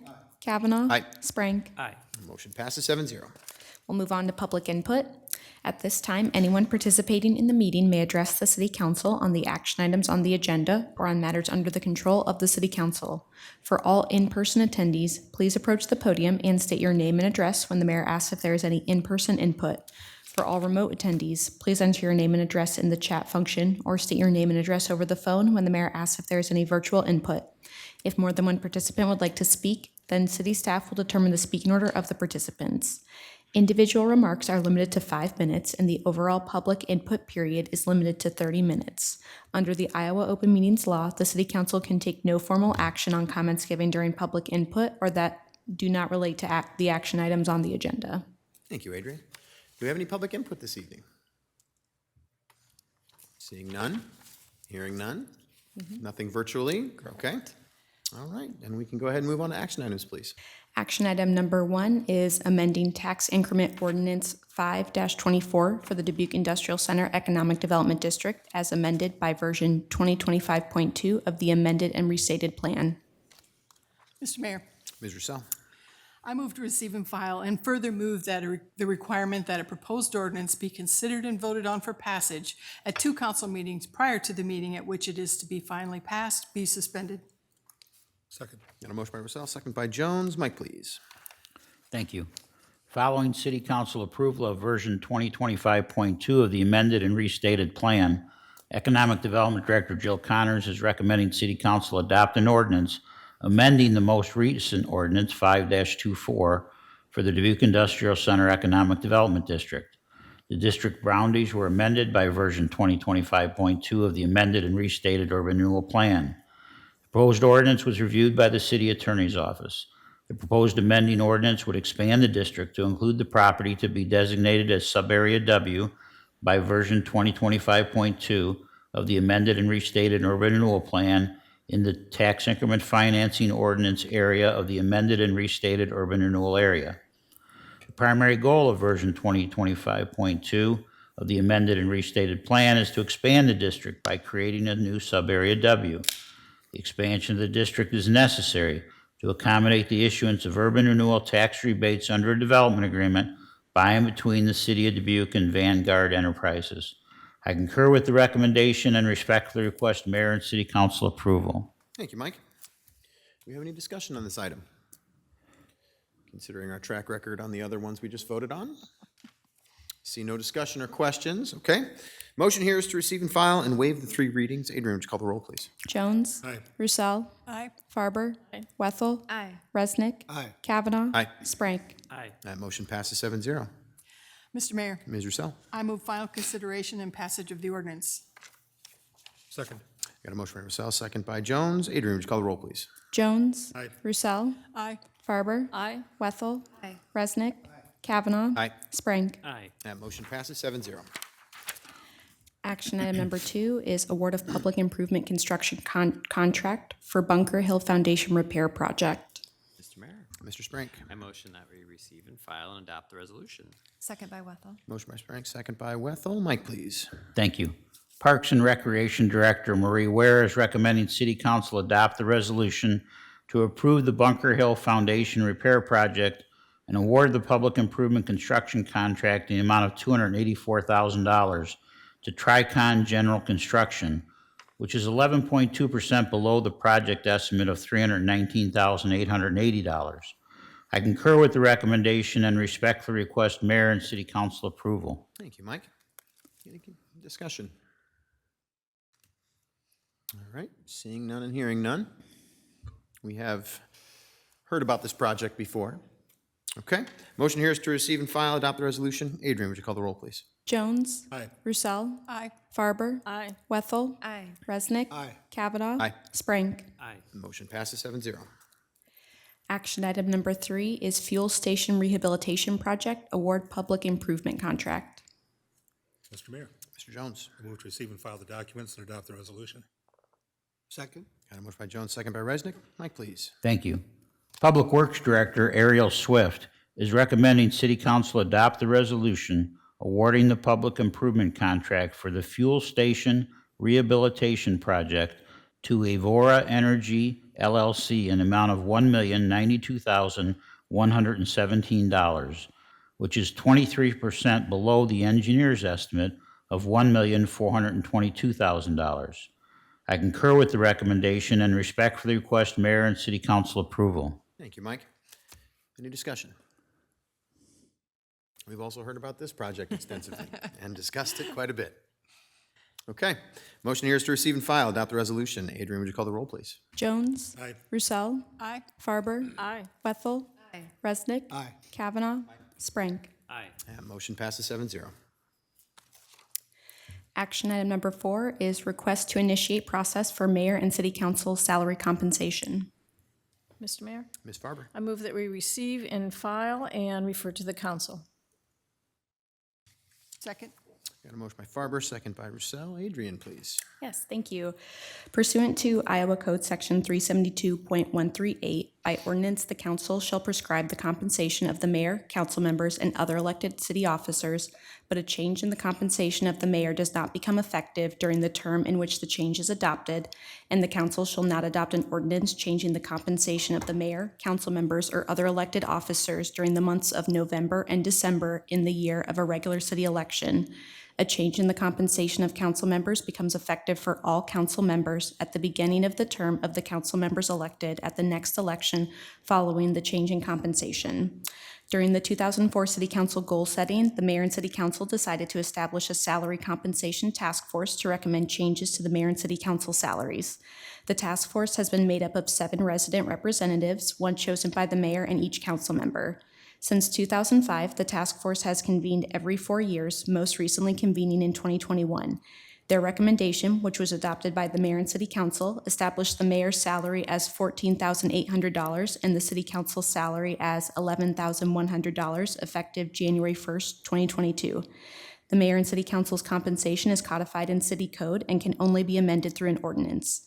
Historically, the mayor and city council have only considered changes to their compensation in years when a majority of their terms expire. With the mayor's term and the terms of 3 council members ending on December 31st, 2025, this would be the appropriate year for the task force to convene if the mayor and city council wish to continue this precedent. The task force is provided with salary compensation history and comparative information from other Iowa cities. They also are provided information about city council meetings, events, and board and committee assignments. And additional information may be provided to the task force as requested.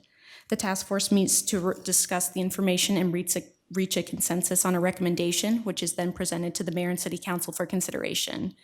If the mayor and city council approve initiating the compensation task force, I request the name of their representative be provided to me by April 7th.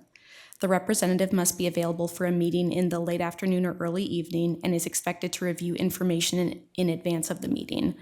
While the task force has typically reached consensus in a single meeting, additional meetings may be required if consensus is not achieved during the meeting.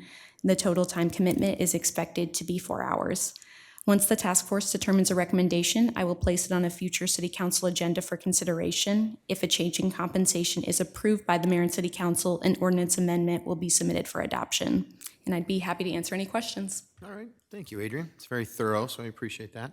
So I'm just going to state the obvious. It's always uncomfortable to talk about the salaries of ourselves while we're sitting up here trying to represent everyone and do the best we can. It is a little bit awkward, but I actually have to say that I appreciate the process that that was established, it sounds like back in 2004. I've been through it once as a council member, and I thought it went really well. I thought it was smooth. I appreciated the fact that we had dedicated community members that each of us chose to be able to discuss this and figure out what would be the best way forward, and then also to be able to look through information that compares the salaries of the council members here in Dubuque to other places in Iowa. One of the ways I know that I look at this is not so much about what it is that I will be compensated for the role that I play in this, as mayor at this point, but what that compensation means going forward for the city of Dubuque and people who would choose to serve or not. I think it's important that we continue this process, because I know, Adrian kind of pointed out in her memo that we have a choice whether we want to keep doing this. I actually think it's important that we choose to do it, and we choose to do it not so much for ourselves. Any one of us who would sit here, if we were to be, there's 4 of us that could potentially be reelected in the next term, but not so much about that, but more about what it means for the city council going forward in the years ahead. I think we need to think further out than just the next 4 years. So that's the way I'm looking at this and I'm thinking about it. And I do think that we should continue in the process and follow the directions that Adrian has pointed out and come up with some names of folks for by April 7th that we can get this process kicked off. So those are my thoughts to open with, and happy to discuss any of it. Yeah, Ms. Rousseau? I did have a question or a suggestion. I don't remember what we did last time, but those of us that represent a ward, is it recommended or shall we decide if we should choose someone from our own ward to represent us as opposed to just a person at large from the community? I just wondered what others might think. That's a good question. Yeah, go ahead, Well, Mr. I don't Esmond. think it should be a requirement. I mean, that's a good idea, but I don't know that it should be required. I mean, everybody here has made positive comments and positive contributions to the entire city. So I totally get it either way. That's my own. I tend to agree, but yeah, Ms. Farber? Adrian, what's the precedent? I would have to look back on and see what previous data we have in terms of representatives to confirm what the precedent has been previously. My recollection is that I don't think there was a precedent to choose someone within a ward. I don't think that at least in the experience that I've had, I don't think that was the case. But it's a good question. Yeah. Other thoughts or discussion on this? Mr. Mayor. Mr. Johnson? I'll just say I've been through a few of these, and I think it's a really good process, and it's once we appoint the representatives, we're out until they come back with a report, and I think that's makes it a citizen-driven process that's good for the city. The other comment I'd make is, well, most of us aren't in this for the money. In fact, I don't think any of us are. It is important that the compensation be enough for a person who's working an hourly job to miss some hours of work, because you're gonna. And that's one of the reasons that this compensation is very important, so that anybody can afford to come and sit in these chairs without losing money. Yeah, thank you, Mr. Jones. Any other thoughts? Okay. All right. So general discussion. So I would say what we're voting on here is just to receive and file this and then discuss this. But our instructions are to have a name to Adrian by the 7th of April. I think that's the next step in this process. Anything else, Adrian, that? Should there be a motion to do it? Yeah, to be safe, it wouldn't hurt. So moved as directed. So, okay, so we had a motion by Farber to, and please? And this motion would be to? Do you want me to amend this motion? To receive and file and get your representatives' information to Adrian by April 7th. So moved as suggested. Thank you. Thank you. And seconded. All right. So just know, when we vote on this now, we actually have to do it by the 7th. Like, there's no backing out at this point. It's like a vote. All right. So, motion as stated and seconded. Adrian, would you call the roll, please? Jones. Aye. Roussel. Aye. Farber. Wethel. Resnick. Aye. Kavanaugh. Aye. Sprank. Aye. Motion passes 7-0. Action item number 5 is utility bill insert promoting seasonal employment opportunities and boards and commissions vacancies. Mr. Mayor, Mr. Jones. move to receive and file. Second by Spring. Motion by Jones, second by Sprank. Mike, do you have anything to add on this? Okay. So this is basically just so we can all see and make sure that's on the agenda, the utility bill insert that's promoting these things. We've talked a lot about boards and commissions vacancies lately. I'll just point that out quickly that I appreciate so many people stepping up lately. I think we all do. We're seeing quite a bit of that, but we do still have vacancies. So hopefully everyone can recognize that and continue to think about how they might want to serve our community.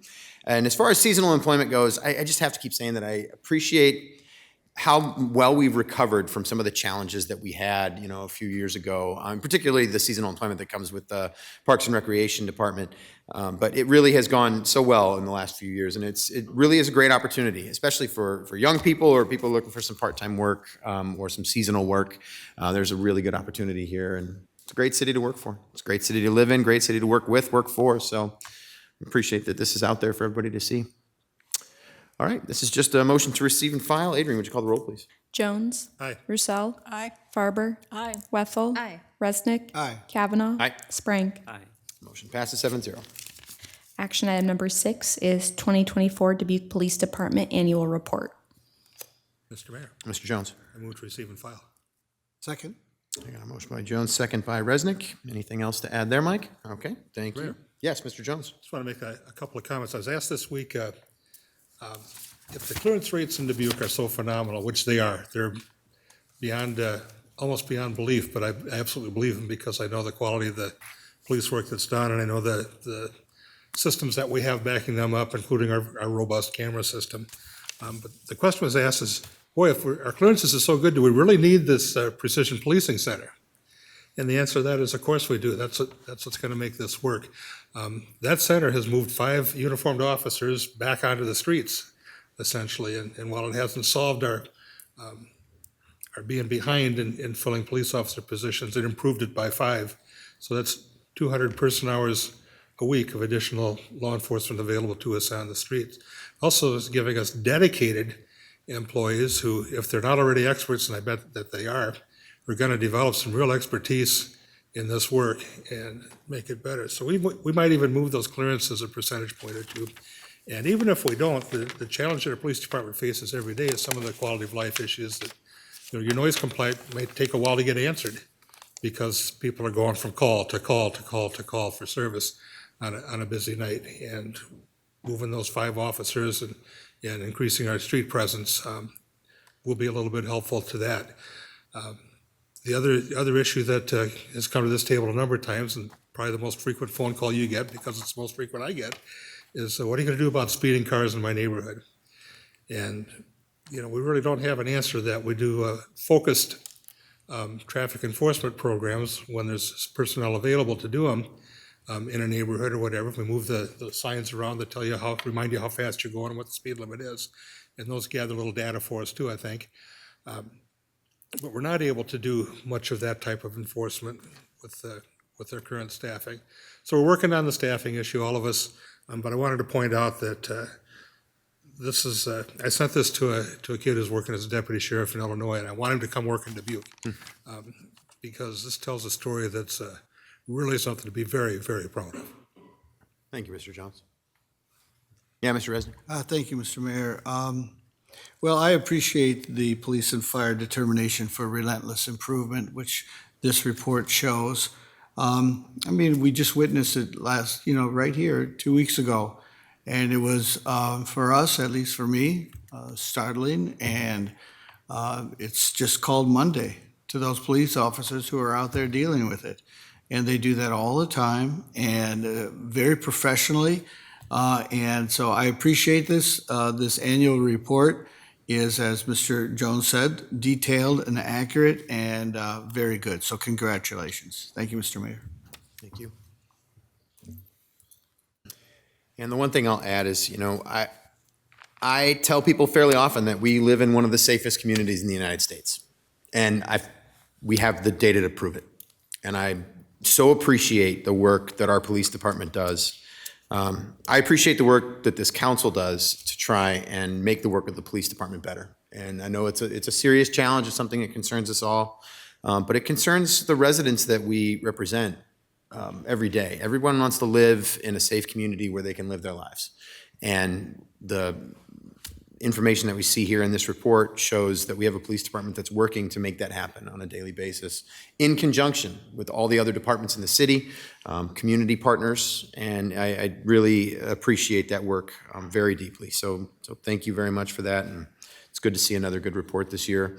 I've always work to do. We'd like to see zeros in all those columns, but we have to do the very best we can, and I think that all of us are working together to do that. All right, motion here was to receive and file this. Adrian, would you call the roll, please? Jones. Aye. Roussel. Aye. Farber. Aye. Wethel. Resnick. Aye. Kavanaugh. Aye. Sprank. Aye. Motion passes 7-0. Action item number 7 is work session request, Community Foundation Contracted Service Agreement Update. Mr. Mayor, Ms. Roussel? I move to receive and file and request a work session on Monday, May 19th at 6 p.m. Second by Wethel. We've got a motion by Roussel, second by Wethel. That will be right before a council meeting. All right. Adrian, would you call the roll, please? Jones. Aye. Roussel. Aye. Farber. Aye. Wethel. Aye. Resnick. Aye. Kavanaugh. Aye. Sprank. Aye. That motion passes 7-0. Next are council member reports. What have we been up to? Ms. Rousseau? Well, I started out the month going to Iowa League of Cities Local Leaders Day at the Capitol with our mayor and our city manager. We networked with city council members, mayors, and city managers from all across Iowa and went up to the Capitol to meet with legislators to advocate for Dubuque and local governments in general. I recently met with the new director at the Almost Home Shelter. His name is Ray Zirkelbach. He's a former state legislator. And you should know that they now take families at the Almost Home Shelter, moms and dads with children, and they're looking for volunteers. I also toured the open closet, where those in need can get free clothing in a very dignified shopping-like experience. And lastly, I recently attended the Lantern Center annual dinner. And it was neat to hear that in 2024, their volunteers donated over 4,000 hours of English tutoring for students from 29 countries. Alex Baum from the Community Foundation spoke of the important role that immigrants have played in the growth of our community. So it was a really great event. Thank you. Thank you, Ms. Rousseau. And thanks for the ride to Des Moines, by the way. It was nice riding with you. Yeah, Mr. Sprague. Thank you, Mr. Mayor. Last time we met, I was saying I was going to go down to Des Moines. Well, that didn't happen because there was a snowstorm. So that is finally going to happen tomorrow. So I have the keys to the rental vehicle because the guy would not let me take the keys till today. So that's tomorrow, where a group of us with Table Mound and some folks from Alpine will be going down to discuss with legislators about that. And that issue, of course. And then on the 22nd, there is also a mobile home listening session out in the county. I think it's at Brightbox that I'm going to try to get to as well. And then, of course, we get all into next week, prepping for basically all of our lovely budget sessions. That'll be the following week. So we've got plenty of things to do coming up. So Yeah. thank you. Thank you, Mr. Sprague. Others? Well, do we want to talk about last week in Washington, D.C.? Sure. Go ahead, Ms. Okay, Farber. so, Yeah. three of us to my left, the mayor and Katie, were up on Capitol Hill. And we had various meetings with Terry Goodman, with our legislators and various agencies. And we kind of did speed dating, if you will, is what it's called, for some of the agencies.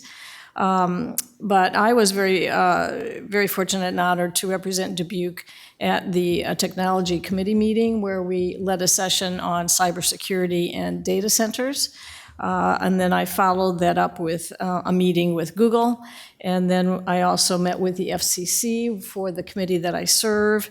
And we actually met all the new bureau chiefs, of which there are 7, in addition to the intergovernmental agency group of which I belong to, and really had an interesting conversation as to what will be on the FCC agenda this year, so that we will know how to represent our municipalities and whatever documentation that we pull together.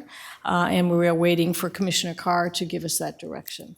But it was really quite wonderful to be with the National League of Cities and to have the participating members of the Technology Committee spend the day at the FCC as well to give us that introduction. And we look forward to our next steps with them as well. So I will pass the baton so you can share all the other good things that we did. Yeah. I'll wait till everybody else is done, though. Okay. Yeah. Mr. Mayor? Yeah, Mr. Jones. I actually had a pretty quiet life the last couple of weeks. Had a special DME-SWA meeting, but nothing of any consequence going on there, except we're kind of waiting on, are we getting the grant, are we not getting the grant, are we getting the grant, are we not getting the grant? And that answer will come when it comes, I guess. I do want to, I'm getting to be the doom and gloom guy on the council reports, but I do want to report, I want to shout out to another death in the community. Bill Whitey Kemp was the commander of the East Dubuque VFW Drum and Bugle Corps. Now, not a whole lot of people think much about that, but he's been in that role for over 50 years. And he recruited me in the 80s, and I spent a few years marching with that group. And then I got busy with other things, music and otherwise. And about a year and a half ago, I got a call from him saying, hey, our picnic's coming up, you should come over and meet some of the guys you remember are still here. And so I'm back playing with them once in a while. And I knew this guy for a good long time, and his persistence and things like that was exhibited elsewhere in the community. But I read his obituary, and oh my God, the guy was doing everything. He was all about community all the time. Lived a quiet life on Pinard Avenue, but Whitey, Dubuque's going to miss you. Well, thanks for sharing his story, Mr. Jones. And Mr. Mayor, Yeah, can Ms. I, Farmer. just an addendum to that previous conversation. Nationwide, there were over 3,000 people that attended this National League of Cities conference, which is focused on advocacy with all of the legislatures through all of the states. And over 1,100 of us actually were on the Hill visiting our legislators. So I think it's just a great statement to say that the energy and the interest of the other, in addition to Dubuque and to the other states and the municipalities as to what activities are going on right now on Capitol Hill. It's just a real statement of, I think, interest, and I'm very proud that we were also on the Hill to help make our statement and to help, make sure that we are heard as they're going through this new Congress. Yeah. Yeah, and I think just to add to that piece of it is, because I think the events you're talking about are the things that I did these last couple of weeks too. What I want people to know is Dubuque is very well represented in the state of Iowa and on the national stage and even in the international stage at times. We have some great opportunities to talk about us and the things we're doing here. But right now, what's most important, and I think that we recognize this fully, is developing strong relationships with the people who are in our state legislature in particular, as well as the governor and the folks in her office. But then at the federal level, it's not, I think it's just factual to say that there's a lot of, there's a lot going on, let's just say, at the federal level. A lot of changes happening, and we're seeing it play out in the news. But when we were there in Washington, D.C., we had some really good meetings. I think some very productive meetings with both our congressional delegation and their staff, as well as some new people that we met in departments like we talked to folks in the EPA, the Department of Transportation, the Department of Energy. We had some really good meetings to be able to introduce them to Dubuque and talk about the things that we need, because we do have some grants out there that were awarded during the previous administration that we now need to make sure that we see through so that we can get some things done. And we're working very hard to make sure that we continue to get those. So I can't stress enough how important it was for us to be there to have those meetings in person. It was really incredibly important. We kind of joked about it being speed dating because you're in a room and you get to go around and talk to the different departments. But we were in that room talking to people, and I think it's important. And we do that on a regular basis as a city council, work with our staff to do it. Same goes in the state of Iowa. The legislature right now is having some great conversations with us in the city of Dubuque as we talk about what changes they're suggesting. Could be looking at some major property tax changes, and we have to be at the table to have those discussions. So I appreciate that we're all doing our part to work on that. Yeah, Mr. Resnick. In the same vein, it's good timing because tomorrow many of us are going to be going to Des Moines for a little soft persuasion. What they get in Dubuque night in Des Moines are good ideas from good people who want to work together. And so I appreciate many of us who are going up. Mr. Jones is driving a car full of interested people, and I'll be there. I'm sure the mayor's going to be there. And again, we get to speak with one-on-one and on a person-to-person basis. Mm-hmm. Nobody's wearing colors up there, right? We are who we are, and we appreciate them coming and speaking with us. And we've got some soft suggestions of what might be some good things happening in Dubuque, and maybe they can be our partner in it. So I'm looking forward to that. Thank you, Mr. Mayor. Yeah. And they get to listen to excellent music too, thanks to Mr. President. Every year. Yeah, every year. So the final thing that I'll say is I was really deeply honored to be invited to speak in Quebec, Canada this past week. I went and spoke at a flood conference, Vive en Vive.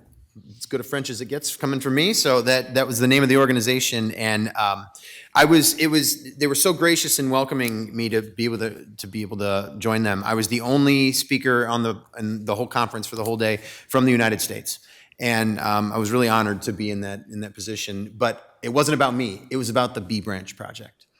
And I think we're going to have at least 24 visitors to Dubuque coming from Canada to look at the Bee Branch in person. The project sells itself to other people because what they wanted to know is how do we create a marvel of engineering that is also something that can be a jewel in our community. And that's exactly what the Bee Branch is. And everybody who's been involved with it for so many years, just done a phenomenal job. It didn't take much for my presentation. This was a room probably of over 100 people, all city leaders throughout mainly Quebec, but also other parts of Canada. It didn't take much for me to get their attention with that project because they were very interested in hearing what we had to say and how we did it, how we pulled it off, the partnerships that we created to fund it. That was probably the biggest part of the conversation. So it went very, very well. It was very well received. I'm looking forward to inviting some visitors from Canada to come and join us here and see the project for themselves. It was wonderful to see. Mr. Mayor? Yeah. May I volunteer as your interpreter? Yes, please. I would love that, Susan. Thank you so much. I Maybe, appreciate merci that. beaucoup. Yes, it would be very, very helpful. Although I didn't do too bad. All right. Well, thanks for all those reports. We do have a closed session, so I'll entertain a motion, please. Mr. Mayor, Mr. Jones. I move that the city council go into closed session in accordance with chapter 21.5 of the Code of Iowa to discuss purchase or sale of real estate. Second? And a motion by Jones, second by Resnick. For the record, the attorney the city council will consult with on the issues to be discussed in closed session is City Attorney Colonel Brumwell. Adrian, would you call the roll, please? Jones. Aye. Roussel. Aye. Farber. Aye. Wethel. Aye. Resnick. Aye. Kavanaugh. Sprang. Aye. That motion passes 7-0. We are in closed session.